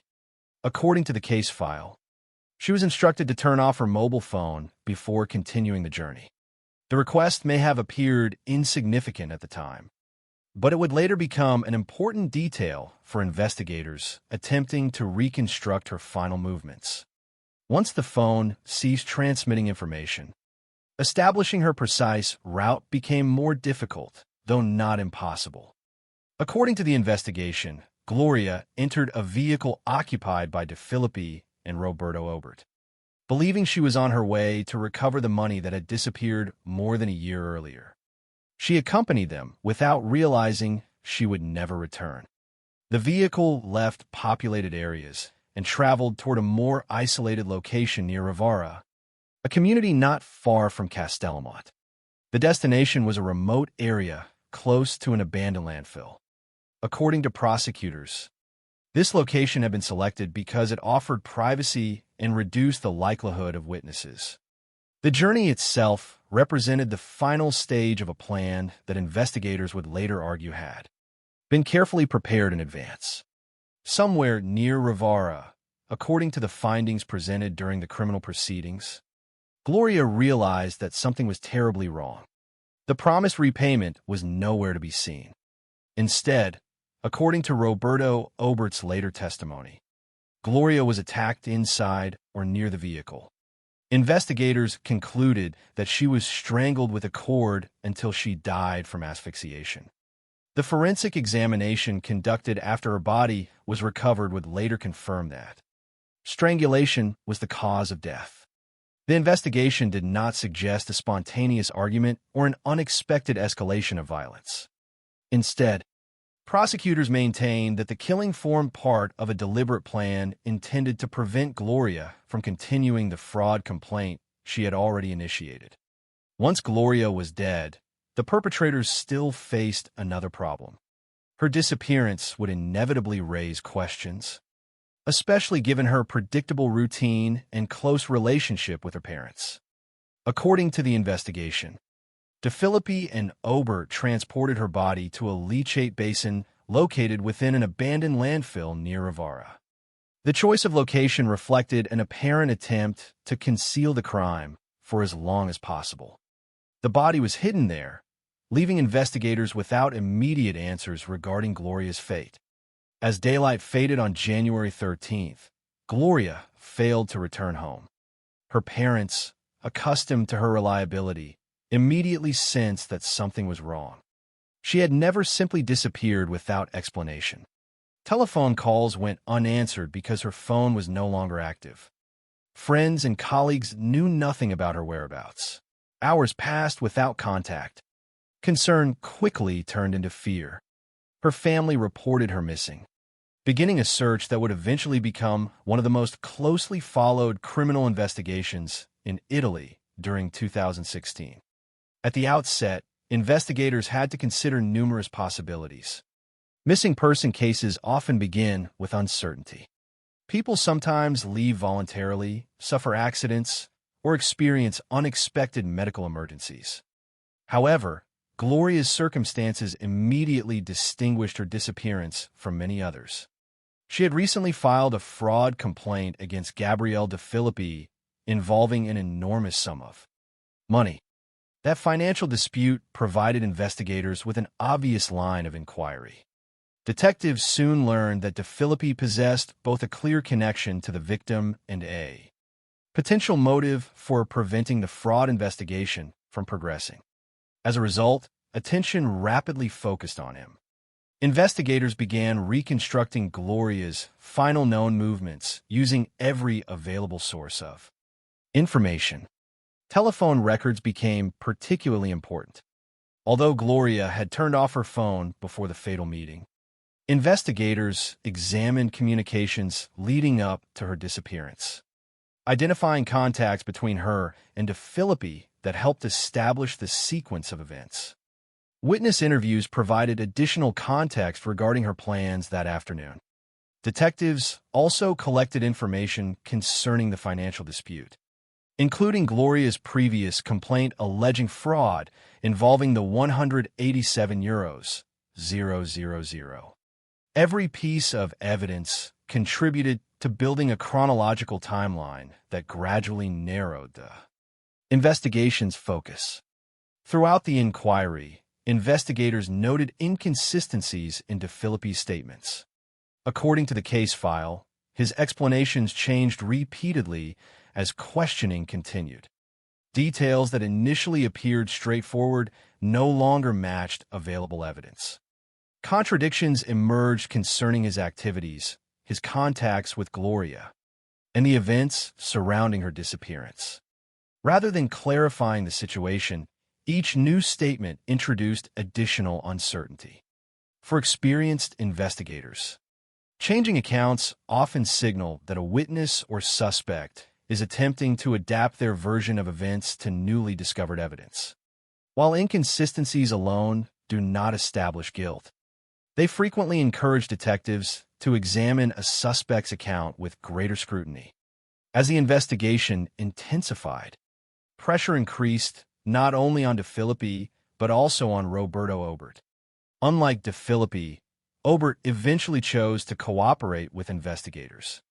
According to the official findings, his decision marked the decisive turning point in the entire case. Obert provided information that investigators have been unable to obtain independently. Most importantly, he revealed the location where Gloria's body had been concealed. He also described the events surrounding the killing and the subsequent disposal of the body. His cooperation transformed what had been a missing person investigation into a homicide inquiry, supported by direct testimony from one of the participants. Guided by the information Obert supplied, investigators searched the abandoned landfill near Rivara. On February 19, 2016, more than 1 month after Gloria had disappeared, they located her body inside the leachate basin. The discovery brought an end to weeks of uncertainty for her family, while simultaneously confirming their worst fears. Hope that Gloria might somehow still be alive vanished with the recovery of her remains. For investigators, however, the discovery also provided essential forensic evidence. A post-mortem examination established that Gloria had died from asphyxiation caused by strangulation. The medical findings were consistent with the account investigators had obtained regarding the method of killing. The recovery of the body also strengthened the prosecution's reconstruction of the crime, linking the disappearance, the fraud complaint, the meeting arranged by DeFilippi, and the concealment of the victim into a coherent sequence supported by physical evidence and witness testimony. Following Obert's cooperation and the discovery of Gloria's body, DeFilippi himself acknowledged involvement in the case. Although, according to court records, he repeatedly altered his account during the judicial proceedings and attempted to shift responsibility toward his accomplice. Investigators carefully compared every version of events against the objective evidence already collected, including telephone data, witness statements, forensic findings, and the established timeline. Those comparisons became a central component of the prosecution's argument that the murder had not resulted from an unexpected confrontation, but from a deliberate effort to eliminate the principal witness to an extensive financial fraud. The investigation also examined the possible role of DeFilippi's mother, Caterina Abatista. Authorities considered whether she possessed knowledge of aspects of the fraud or had participated in concealing criminal conduct. She was ultimately prosecuted on charges separate from the homicide itself. However, unlike DeFilippi and Obert, she was not convicted as a co-perpetrator of Gloria Rozbach's murder. Investigators maintained a careful distinction between allegations concerning concealment and responsibility for the killing itself, ensuring that the evidence supporting each defendant was evaluated independently. By the conclusion of the investigation, prosecutors believed they had reconstructed a clear narrative supported by documentary evidence. Forensic findings, electronic records, witness testimony, and Obert's cooperation. According to their reconstruction, The fraud complaint filed by Gloria Rosbach created legal pressure that DeFilippi believed he could not escape. Rather than returning the money, he recruited Roberto Obert and devised a plan to lure Gloria with the false promise of repayment. The meeting on January 13, 2016, ended with Gloria's death by strangulation and the concealment of her body in an abandoned landfill. More than a month later, the investigation had transformed uncertainty into evidence, disappearance into homicide, and suspicion into criminal charges. The answers that Gloria's family had desperately sought could never undo their loss. But they ensured that the deception which had begun with false promises and misplaced trust would ultimately be examined in open court, where every stage of the scheme would be subjected to judicial scrutiny. With the investigation complete and prosecutors convinced they had reconstructed the events leading to Gloria Rosbach's death, the case moved into the Italian court system. What had begun as a financial fraud complaint involving a trusted former student had evolved into one of the country's most closely followed murder prosecutions of the decade. The proceedings would examine not only the killing itself, but also the lengthy chain of deception that prosecutors argued had made the crime possible. Every stage of the relationship between Gloria Rosbach and Gabriele DeFilippi would be scrutinized in court. From their renewed contact years after he had left her classroom to the transfer of nearly €187, the subsequent fraud complaint, the fatal meeting on January 13, 2016, and the concealment of Gloria's body in an abandoned landfill near Ravara. The prosecution's case rested on a straightforward but devastating argument. According to prosecutors, Gloria Rosbach had become the victim of two connected crimes. The first was an extensive financial fraud carried out through manipulation, false promises, fabricated business opportunities, and repeated assurances that her money would soon be returned. The second crime, prosecutors argued, occurred only after the first scheme began collapsing under legal pressure. Once Gloria filed her complaint with the authorities in 2015, DeFilippi faced the prospect of criminal prosecution and the obligation to account for the money he had obtained. Rather than accepting those consequences, prosecutors maintained that he decided to eliminate the person whose testimony represented the greatest threat to him. In their reconstruction, the murder was not an isolated act of violence, but the final stage of a deliberate effort to escape responsibility for the earlier fraud. Throughout the proceedings, the court examined the extensive evidence gathered during the investigation. Prosecutors presented the established timeline showing how Gloria and DeFilippi had reconnected, how trust had gradually developed, and how DeFilippi had convinced Gloria to hand over approximately €187,000 in cash on October 24, 2014. Evidence also demonstrated that repayment never occurred despite repeated promises. Investigators had documented Gloria's growing concern, her repeated requests for the return of her savings, and ultimately her decision to report DeFilippi for fraud. That complaint became one of the central pieces of evidence because it established a clear motive. For prosecutors, they argued that once legal proceedings began, DeFilippi understood that the deception could no longer be maintained indefinitely. The financial dispute had become an official criminal matter, and Gloria was the principal witness capable of describing exactly how the money had been obtained. The court also considered the events of January 13, 2016. Evidence established that DeFilippi contacted Gloria with the promise that the money was finally ready to be returned, believing she would recover the savings that represented decades of work by both herself and her elderly parents. Gloria agreed to the meeting. Instead of receiving repayment, she disappeared. Telephone records, witness testimony, forensic evidence, and the subsequent discovery of her body supported the prosecution's reconstruction that she had been lured into a carefully planned trap. Particular importance was attached to the testimony and cooperation of Roberto Obert.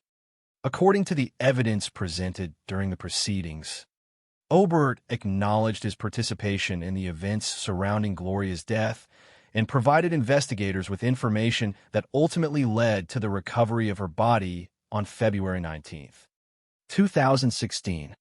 His account of the crime, together with the physical evidence collected at the scene and the forensic examination confirming death by strangulation, allowed prosecutors to present a coherent sequence of events linking the fraud, the meeting, the killing, and the concealment of the victim. The court evaluated Obert's statements alongside the objective evidence rather than relying solely upon his testimony. Comparing his account with telephone data, investigative findings, and forensic conclusions, Gabrielle De Filippi's own conduct during the judicial process also became part of the court's assessment.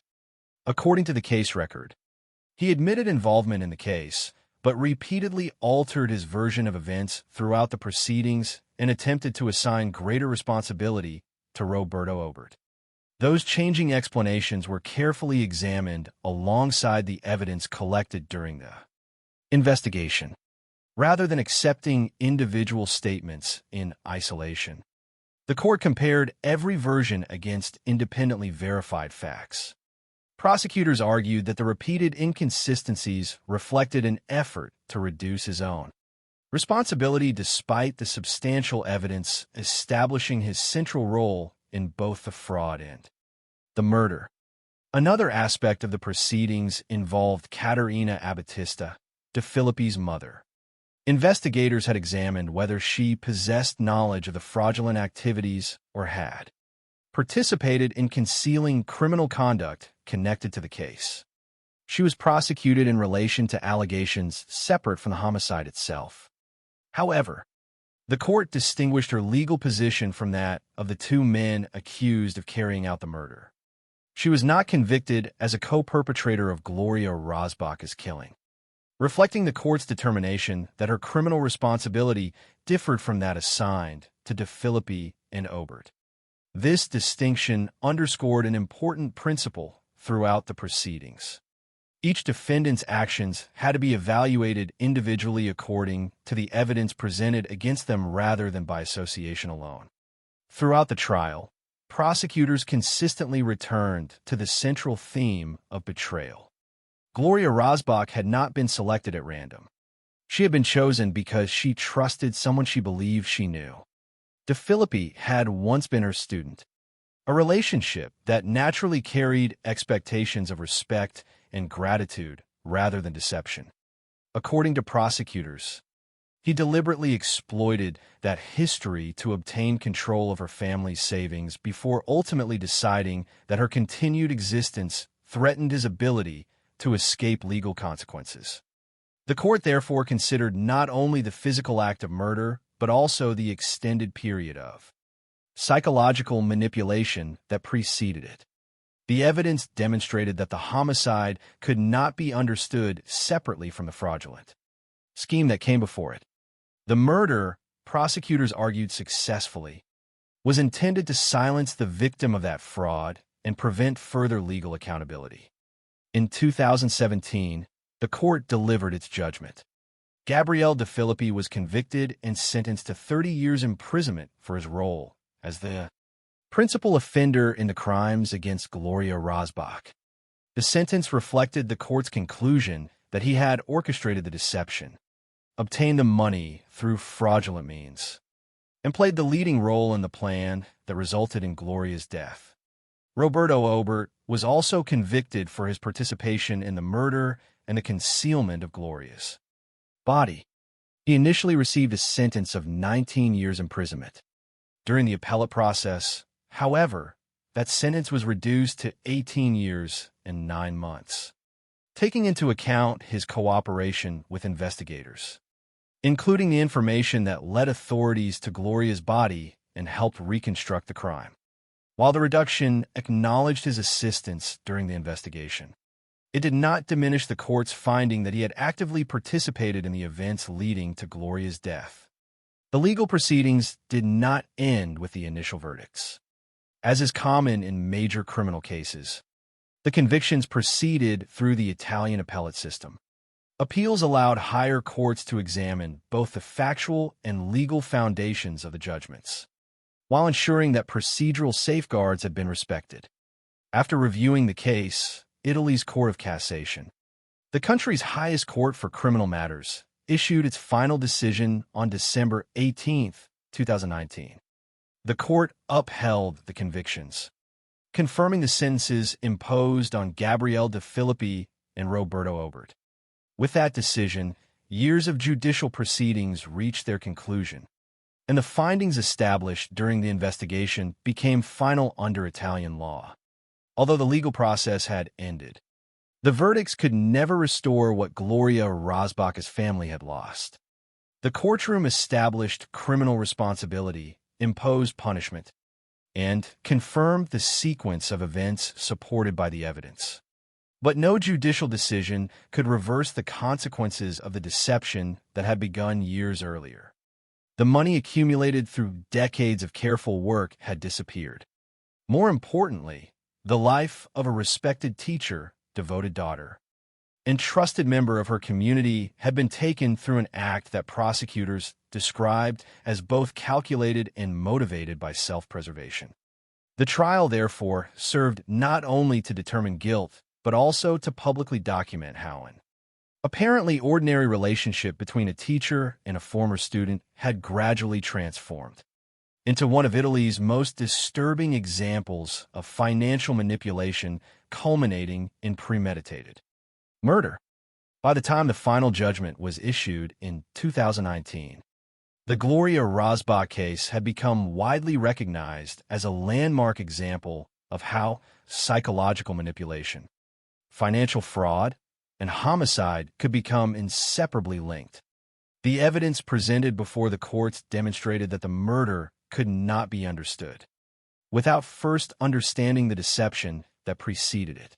Each promise of repayment, each fabricated business opportunity, each delayed explanation, and each false assurance formed part of a continuous chain of events that ultimately ended in the isolated area near Ravara on January 13, 2016. The court's judgments brought legal closure to the case, but they also ensured that the facts surrounding Gloria Rozbach's final months would remain permanently recorded as a reminder of the devastating consequences that can arise when trust is deliberately exploited for personal gain. When the final judgment became legally binding on December 18, 2019, the Italian justice system had reached its conclusion. The convictions against Gabriele De Filippi and Roberto Obert were confirmed, bringing years of investigation, hearings, appeals, and legal examination to an end. From a judicial perspective, the case had been resolved. The courts had determined responsibility, imposed prison sentences, and established the sequence of events that led from financial deception to premeditated murder. Yet for the people whose lives had been permanently altered by Gloria Rozbach's death, no verdict could truly mark an ending. Criminal trials can answer questions, assign accountability, and preserve the historical record, but they cannot restore the years that were taken away, repair broken families, or erase the consequences of profound betrayal. Long before Gloria Rozbach became the subject of newspaper headlines, she had simply been a daughter, a teacher, and a quiet member of her community. Those who knew her did not describe her through extraordinary accomplishments or public recognition. Instead, they remembered a woman whose life was built upon consistency, modesty, and responsibility. She devoted herself to teaching French at a middle school in Castellamont, cared for her elderly parents, and lived without seeking attention or luxury. Her story demonstrates that tragedy does not always strike those living dramatic lives. Sometimes it enters the lives of ordinary people whose greatest strengths, kindness, patience, and trust are transformed into vulnerabilities by someone determined to exploit them. Throughout the investigation and subsequent trial, one fact remained especially heartbreaking. The €187, 000, that Gloria entrusted to Gabrielle De Filippi was not merely money sitting in a bank account. It represented decades of disciplined work by both Gloria and her parents. Every euro reflected years of careful saving, financial restraint, and confidence that responsible decisions would provide security in the future. Families often save not because they expect wealth, but because they hope to protect themselves against uncertainty. For Gloria and her parents, those savings symbolized stability after a lifetime of work.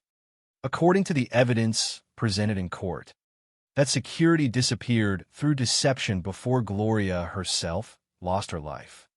The financial loss alone would have been devastating. Combined with murder, it transformed the case into one of the most shocking examples of financial exploitation in modern Italian criminal history. Another reason the case continues to resonate is the relationship between victim and offender. Violent crimes committed by strangers are often explained through chance encounters or unpredictable circumstances. The Gloria Rosbach case followed a very different pattern. According to the courts, the person responsible for initiating the deception had once been Gloria's student. The connection that should have reflected respect and gratitude instead became the foundation upon which months of manipulation were constructed. Teaching is built upon trust. Educators invest time, knowledge, and encouragement in young people with the hope that they will become responsible adults. Gloria could never have anticipated that one of those former students would eventually exploit that trust for personal gain. The betrayal, therefore, extended beyond financial loss. It violated the very relationship that had first allowed confidence to develop. During the criminal proceedings, investigators described how Gabrielle De Filippi had presented himself as successful, internationally connected, and on the verge of building an exciting future in France. According to the investigation, these stories were supported by fabricated identities and false online profiles that strengthened the illusion of prosperity. Experts who examined aspects of his personality described narcissistic and manipulative characteristics, while emphasizing that he remained fully criminally responsible for his actions. Those observations helped explain the methods employed during the fraud, but they should never overshadow the central reality of the case. The defining story is not that of the offender's personality. It is the story of a victim whose generosity and confidence were systematically abused. True crime narratives often risk focusing disproportionately on those who commit crimes because their actions appear extraordinary.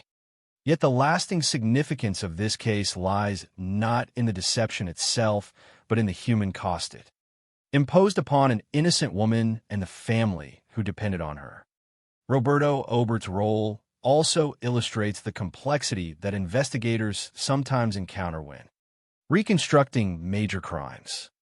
According to the courts, he participated in luring Gloria, was present during the killing, and helped dispose of her body. At the same time, his subsequent cooperation with investigators proved essential in locating Gloria's remains and reconstructing the crime. That cooperation ultimately influenced his sentence during the appellate process, reducing his prison term from 19 years to 18 years and 9 months.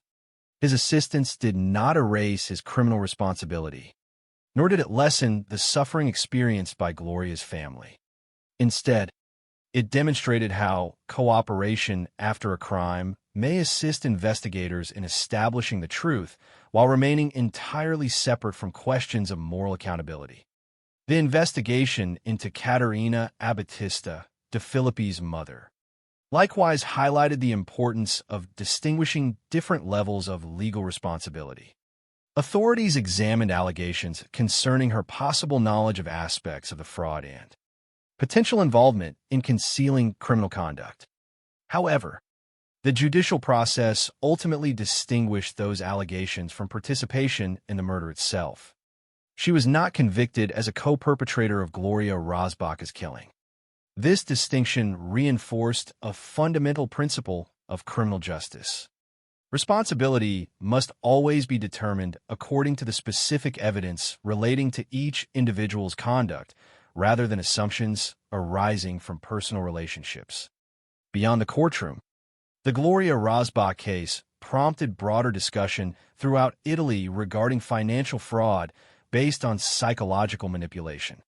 Unlike many traditional fraud schemes that rely on anonymous communications or purely financial transactions, this case developed through an existing personal relationship.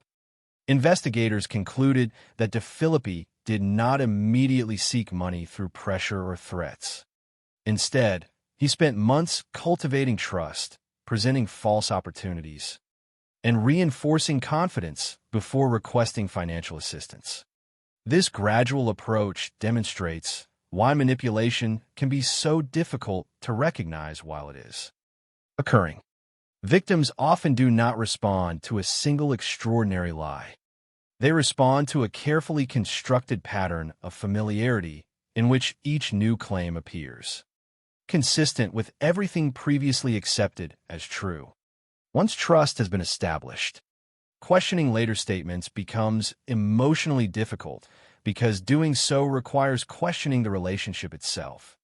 Gloria's experience illustrates how psychological manipulation frequently depends more upon patience than force.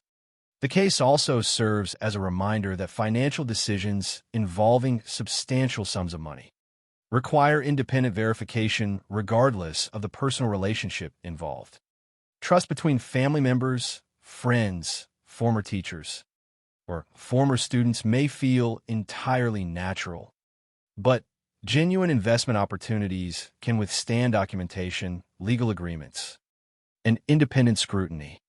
According to the evidence examined during the proceedings, Gloria transferred nearly all of her family's savings without the protections that normally accompany transactions of such magnitude.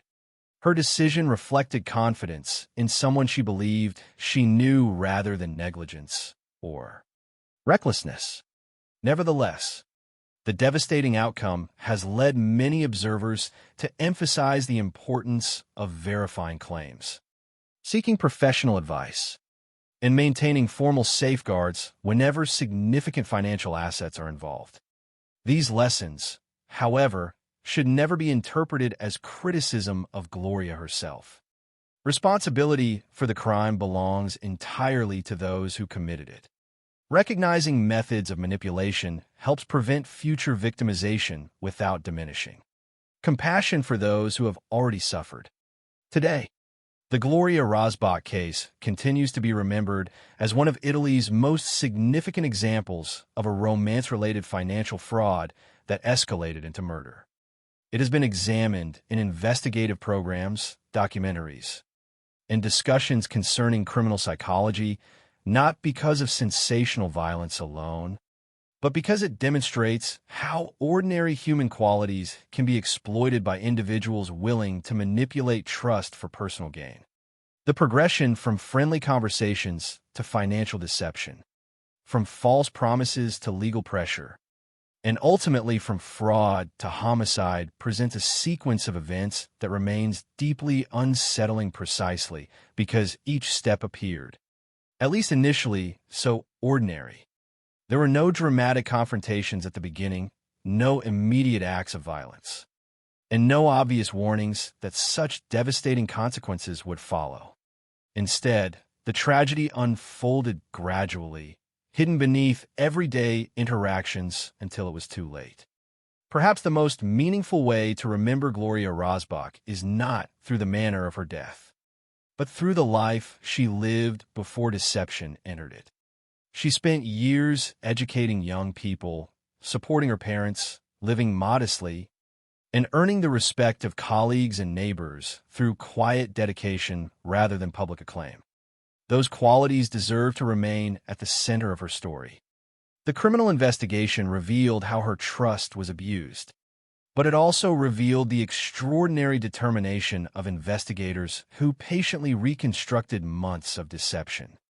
The forensic specialists who established the truth of her final moments, and the judicial system that examined the evidence through years of legal proceedings before reaching a final judgment. Justice, while incapable of undoing tragedy, ensured that the facts were established and that those responsible were held accountable under the law.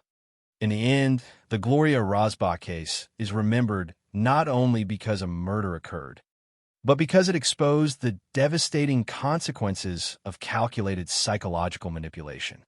It reminds us that trust is among the most valuable gifts one person can offer another, and that its deliberate exploitation can inflict wounds extending far beyond financial loss. Gloria believed she was helping someone whose future she wanted to see succeed. She believed promises that were carefully designed to appear credible. She believed that honesty would ultimately prevail. Those beliefs reflected the values by which she had lived throughout her life. The tragedy lies not in the existence of those values, but in the fact that they were encountered by individuals willing to abuse them without compassion or remorse. More than any courtroom verdict or prison sentence. That contrast between kindness and exploitation explains why the Gloria Rozbach case continues to resonate years after the legal proceedings concluded. It stands as a solemn reminder that behind every criminal investigation is a human life interrupted, a family forever changed, and a community left to mourn someone whose greatest mistake was placing trust in the wrong person. Years have passed since Gloria Rozbach's name first appeared across Italian newspapers. Yet the questions raised by her story continue to resonate far beyond the courtroom where the final verdicts were delivered. The legal process reached its conclusion on December 18, 2019, when Italy's Court of Cassation upheld the convictions against Gabriele De Filippi and Roberto Obert, confirming the sentences that had already become the focus of national attention. In legal terms, the case was over. The evidence had been examined, the appeals exhausted, and responsibility established according to the law. But some stories do not truly end when a judge leaves the bench or when a prison sentence begins. They remain because they expose something fundamental about human trust, vulnerability, and the devastating consequences of calculated deception. The Gloria Rozbach case is remembered not simply because a murder occurred, but because every stage of the crime challenged assumptions that many people hold about kindness, familiarity, and personal relationships. Gloria did not encounter a stranger demanding money under threats or intimidation. She encountered someone she believed she already knew. A former student returned to her life carrying stories of success, opportunity, and gratitude. The relationship appeared familiar, almost comforting. Nothing in the known facts suggests that Gloria was seeking excitement, wealth, or adventure. She was living the same quiet life she had built over many years, teaching French, caring for her elderly parents, and preserving the financial security that her family had accumulated through decades of careful saving. Those ordinary routines became the backdrop against which an extraordinary betrayal unfolded. Looking back, it is easy to focus on the decisions that ultimately led to tragedy. It is easy to ask why Gloria believed the promises, why she handed over such a significant amount of money, or why she agreed to one final meeting after months of disappointment. Yet such questions risk overlooking the central truth established throughout the investigation and the trial. The responsibility for what happened belongs entirely to those who deliberately created the deception. Trust itself is not a flaw. Trust is the foundation upon which families, friendships, classrooms, and communities are built. Without it, everyday life becomes impossible. Gloria's willingness to believe another person reflected values that had guided her throughout her life. Honesty, generosity, and the belief that people generally act in good faith. Those values were not mistakes. The crime occurred because someone intentionally chose to exploit them. The case also serves as a powerful reminder that manipulation rarely begins with obvious warning signs. According to investigators, Gabriel DeFilippi did not initially rely on threats or violence. Instead, he invested time in creating credibility. He presented himself as successful, ambitious, and connected to opportunities abroad. He maintained multiple false identities to reinforce those stories, making them appear more believable. Every conversation strengthened the illusion. Every reassurance postponed doubt.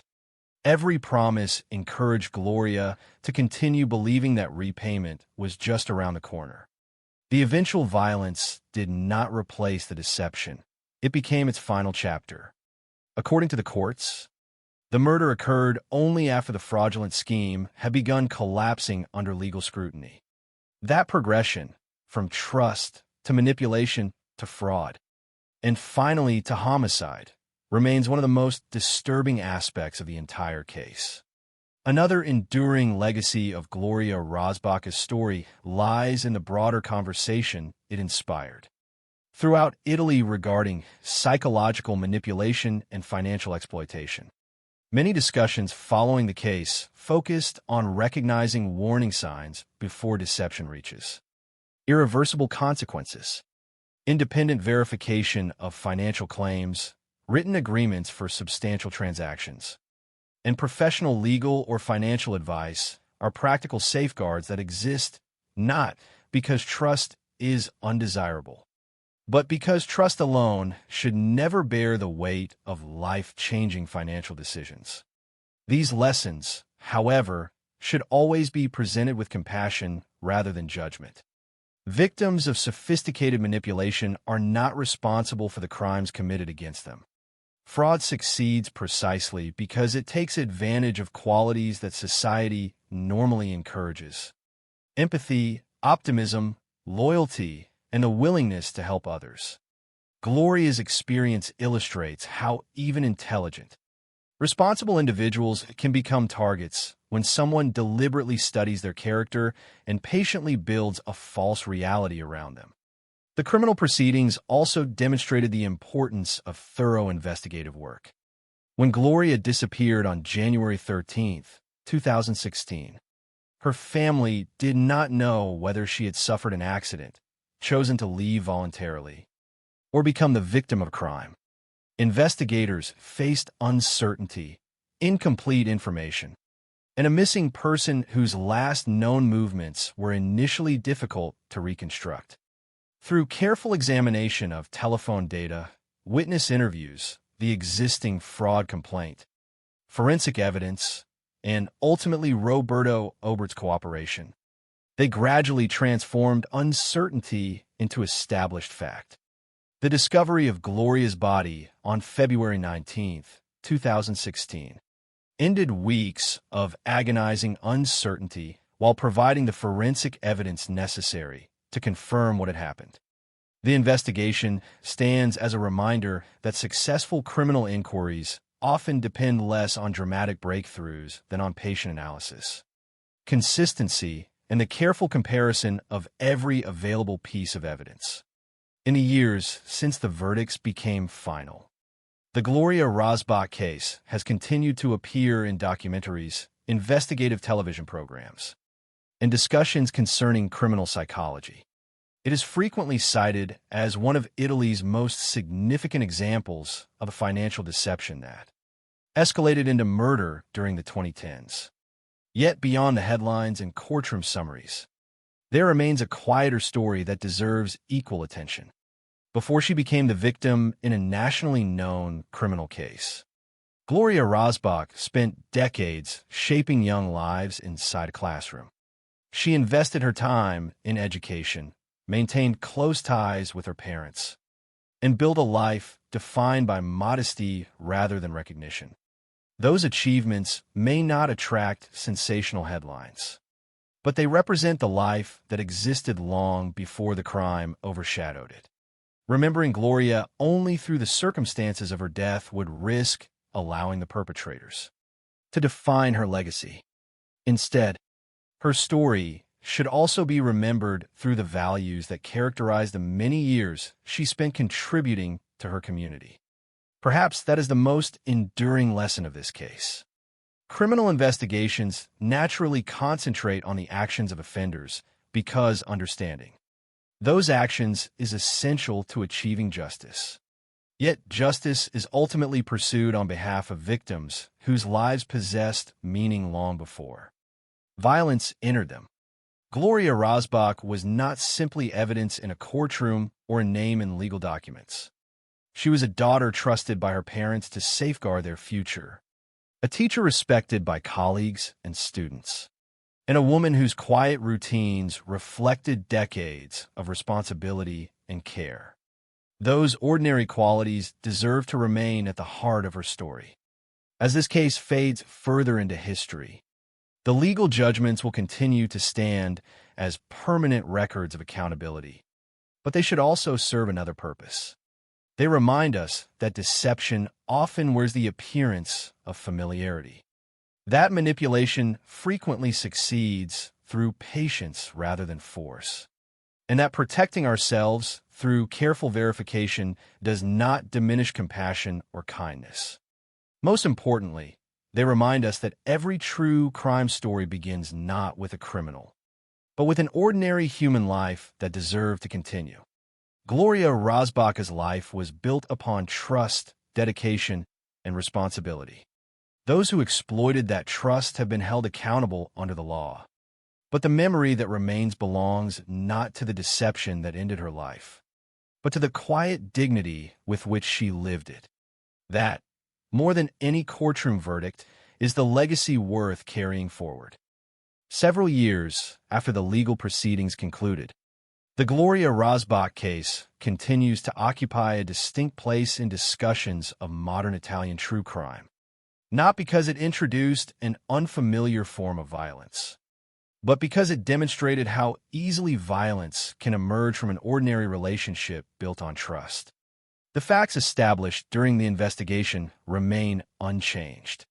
A respected French teacher from Castellamont entrusted nearly all of her family's savings to a former student after believing his carefully constructed promises of financial success and future repayment. When that deception began collapsing under legal scrutiny, the courts ultimately concluded that the fraud evolved into a deliberate plan to eliminate the very person capable of exposing it. The simplicity of those facts makes the case especially haunting. There were no elaborate criminal organizations, no sophisticated international conspiracies, and no chance encounter between strangers. Instead, the tragedy developed within the familiar boundaries of everyday life, reminding countless people across Italy that profound betrayal often begins with conversations that appear entirely ordinary. One of the reasons the case continues to be studied is that it illustrates how manipulation rarely depends upon intelligence alone. It depends upon patience. According to the findings presented during the trial, Gabriele De Filippi spent months constructing an image of himself that inspired confidence. Stories of opportunities in France, business projects, financial investments, and an exciting future were repeated often enough to become believable. Multiple online identities and fabricated personas reinforced those claims, creating the impression that his success was genuine rather than invented. None of these individual deceptions necessarily appeared extraordinary when viewed in isolation. Together, however, they created an environment in which Gloria believed she was helping someone she trusted rather than becoming the victim of a carefully orchestrated fraud. That gradual progression remains one of the most important lessons of the case. Manipulation does not always demand immediate belief. More often, it asks only for one small act of confidence at a time until questioning the story becomes emotionally more difficult than accepting it. Gloria Rosbach's experience reminds us that trust is built over time, and unfortunately, so too is deception. Yet it is equally important to remember that Gloria should never be defined solely by the circumstances surrounding her death. Before she became the victim in one of Italy's most widely discussed criminal cases of the 2010s, she had already lived a life marked by responsibility and quiet dedication. She taught French to middle school students, maintained a modest lifestyle, remained devoted to her elderly parents, and carefully protected the financial future they had built together through decades of disciplined saving. Those aspects of her life often receive far less attention than the criminal acts committed against her, yet they represent who she truly was. Criminal cases naturally focus on offenders because the justice system must determine responsibility. Human memory, however, should focus first on those whose lives were interrupted. Gloria's legacy is not defined by deception. It is defined by the years she spent educating others, supporting her family, and living according to values of honesty, reliability, and compassion. Those values remain genuine even though they were ultimately exploited by someone willing to abuse them for personal gain. The investigation itself also stands as an example of the persistence required to uncover the truth. In complex criminal cases, Gloria disappeared on January 13, 2016, leaving investigators with uncertainty rather than immediate answers. Her family could only report that she had left home and never returned. From that point forward, detectives faced the difficult task of reconstructing her final movements through evidence rather than assumptions. Telephone records, witness interviews, Gloria's earlier fraud complaint, inconsistencies in statements, forensic examination, and eventually Roberto Obert's cooperation all became pieces of a much larger puzzle. No single element solved the case independently. Instead, each fact strengthened another until investigators could reconstruct a sequence of events capable of withstanding scrutiny in court. That methodical process reflects an important principle of criminal justice. Reliable conclusions are rarely built upon dramatic revelations alone. They emerge from the careful comparison of evidence collected over time, tested repeatedly, and evaluated within the legal process. The subsequent trials reinforced another equally significant principle. Every individual involved was judged according to the evidence relating specifically to their own conduct. Gabrielle De Filippi was identified by the courts as the principal offender and received a sentence of 30 years imprisonment. Roberto Obert was convicted for his participation in the murder and concealment of Gloria's body, receiving a sentence that was later reduced because of his cooperation during the investigation. Caterina Abatista, meanwhile, occupied a legally distinct position within the proceedings. Although investigated and prosecuted regarding separate allegations connected to the broader case, she was not convicted as a co-perpetrator of Gloria's murder. These distinctions matter because they demonstrate that criminal justice depends upon individual responsibility rather than collective assumption. Every allegation must be supported by evidence, every defendant considered separately, and every judgment based upon the facts established before the court. That careful approach ultimately strengthens public confidence that justice is achieved through law, rather than emotion. Beyond the courtroom, the Gloria Rosbach case continues to influence conversations about financial fraud, emotional manipulation, and personal vulnerability. It serves as a reminder that victims of sophisticated deception are often ordinary, responsible individuals rather than careless or reckless people. Gloria was neither naive nor irresponsible. She was someone who believed that a former student deserved encouragement and assistance when presented with what appeared to be a credible opportunity. Her decision reflected generosity rather than greed. Recognizing this distinction is essential because it shifts attention toward the conduct of offenders rather than unfairly questioning the character of victims. The responsibility for fraud always belongs to the individual who chooses to deceive. The responsibility for murder belongs to the individual who chooses violence. Understanding how manipulation works helps society prevent future crimes without diminishing compassion for those who have already suffered from them. As time passes, many criminal cases gradually fade from public memory, surviving only in legal archives or brief historical summaries. The Gloria Rozbach case has endured because it speaks to experiences that extend beyond Italy or any single legal system. Every community depends upon trust between teachers and students, parents and children, neighbors and friends. Those relationships form the invisible structure supporting everyday life. When that trust is deliberately exploited, the consequences reach far beyond financial loss or individual tragedy. They challenge the confidence that allows communities to function. Yet the lasting response to such crimes should not be suspicion toward every relationship. Instead, it should encourage balance, a willingness to remain compassionate while also recognizing the importance of independent verification whenever significant financial or personal decisions are involved. Kindness and caution are not opposites. They can exist together, protecting both generosity and security. Ultimately, the story of Gloria Rozbach is not merely a story about crime. It is a story about the value of integrity. It reminds us that honesty remains meaningful precisely because deception exists. It reminds us that trust deserves protection because it cannot easily be restored once broken.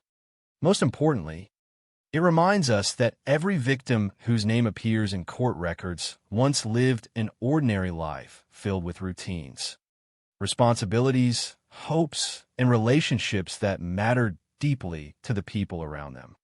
Gloria Rozbach was one of those people. She was a daughter entrusted with safeguarding her family's future, a teacher committed to educating young minds, and a woman who believed that promises made in good faith should be honored. The courts ultimately ensured that those responsible for betraying that trust were held accountable. Under Italian law, while no legal judgment can erase the suffering experienced by Gloria's family or return the years taken from her life, the careful work of investigators, prosecutors, forensic experts, and the judiciary ensured that the truth was established through evidence rather than speculation. That truth now stands as the enduring record of the case. Long after the headlines have faded and the courtroom has fallen silent, Gloria Rozbach's story continues to remind us that justice may arrive too late to save a life, but it remains essential in preserving the dignity of those whose voices can no longer speak for themselves. More than any prison sentence or court ruling, the lasting legacy of the Gloria Rozbach case is found in the quiet questions it continues to leave behind. How does trust become a weapon? At what moment does kindness become vulnerability in the hands of someone willing to exploit it? And how can an ordinary life, built over decades through patience, discipline, and compassion, be undone by months of calculated deception? These are questions that cannot be answered by a verdict alone. The courts determined criminal responsibility with careful attention to evidence, and the legal system fulfilled its duty by holding those responsible accountable under Italian law. Yet the emotional weight of the case extends beyond statutes, courtroom testimony, and prison sentences. It remains a profoundly human story about confidence betrayed, generosity exploited, and the irreversible consequences that followed. Looking back across the timeline of the case, what is perhaps most striking is how little of it appeared extraordinary in the beginning. There were no immediate threats, no visible acts of violence, and no dramatic warning signs announcing that a tragedy was unfolding. Instead, the story began with a familiar connection between a teacher and a former student. It continued through conversations about the future, promises of business opportunities, and repeated assurances that temporary financial assistance would soon be repaid. Each individual step appeared manageable on its own. It was only when investigators reconstructed the entire sequence that the true pattern emerged. Seen together, every promise, every delay, every excuse, and every false identity formed a continuous chain of manipulation that ultimately led to murder. That gradual progression explains why the case continues to be examined in discussions of financial fraud and psychological coercion. It demonstrates that devastating crimes are not always born from sudden violence. Sometimes they develop patiently, hidden beneath ordinary interactions until the final act reveals the full extent of the deception. Throughout the legal proceedings, prosecutors consistently argued that the fraud and the murder could not be separated. The murder was not an independent event, but the culmination of the fraudulent scheme itself. According to the findings upheld by the courts, Gloria Rosbach became a target first because she possessed something the offender wanted, her family's lifetime savings, and later because she represented the greatest threat to the deception after reporting the fraud to the authorities. That sequence transformed the case into one of Italy's most significant examples of financial manipulation leading directly to homicide. Yet reducing Gloria's story solely to those criminal acts would overlook the person she was before any of them occurred. She had already lived a life filled with purpose long before she entered a courtroom only through documents and testimony. As a French teacher in Castellamont, she devoted years to educating young people. She lived modestly, remained close to her elderly parents, and carefully protected the financial stability they had built together through years of disciplined saving. Those qualities may seem ordinary, but they are precisely what gave her life meaning. They also explain why her loss was felt so deeply within her community. People remembered not a public figure or a celebrity, but someone whose daily life reflected quiet responsibility and kindness. That memory deserves to remain stronger than the memory of the crime itself. The investigation into Gloria's disappearance also demonstrated the extraordinary persistence required to uncover the truth when offenders attempt to erase it. From a moment she failed to return home on January 13, 2016, investigators faced uncertainty. A missing person case offers few immediate answers. Detectives cannot begin with conclusions. They must begin with questions. They examined Gloria's communications, reconstructed her final known movements, analyzed telephone records, interviewed witnesses, investigated the earlier fraud complaint, and compared every statement against objective evidence. Roberto Obert's eventual cooperation proved crucial in locating Gloria's body and confirming what had happened. But his testimony gained significance because it matched the broader body of evidence already assembled by investigators. The forensic examination confirming death by strangulation, the established timeline, and a documented financial dispute together created a consistent reconstruction that ultimately withstood judicial scrutiny. The case, therefore, stands not only as a reminder of criminal deception, but also as an example of the careful, methodical work required to establish truth through evidence rather than speculation. Another enduring lesson concerns the importance of distinguishing between explanation and excuse. During the proceedings, psychological observations regarding Gabriele De Filippi described manipulative and narcissistic characteristics while emphasizing that he remained fully criminally responsible for his actions. Such observations help investigators understand methods of deception, but they do not diminish accountability. The legal process drew a clear distinction between examining behavior and excusing it. The same principle applied throughout the proceedings involving Roberto Obert and Caterina Abatista, with each person's legal responsibility evaluated separately according to the evidence relating specifically to their own actions. This careful approach reflects one of the strengths of the justice system. Every allegation must be proven. Every conclusion must be supported. Every sentence must correspond to the facts established before the court. Justice is strongest when it resists assumptions and relies instead upon evidence capable of enduring careful examination. Beyond Italy, the Gloria Rozbach case has become part of a broader conversation about the ways in which emotional manipulation can accompany financial crime. Many discussions following the case have emphasized the importance of verifying extraordinary financial claims, seeking professional advice before transferring substantial sums of money, and recognizing that trust should be accompanied by practical safeguards whenever life-changing decisions are involved. These conversations are valuable not because they criticize victims, but because they acknowledge how sophisticated manipulation operates. Fraud often succeeds by exploiting admirable qualities rather than careless ones.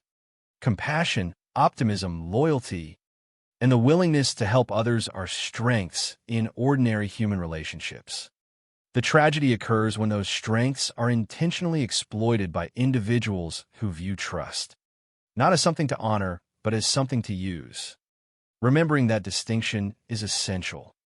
Preventing future victimization should never require blaming those who were deceived.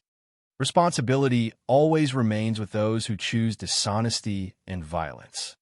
In many ways, Gloria Rozbach's story ultimately becomes a story about the enduring value of integrity. Integrity is rarely dramatic.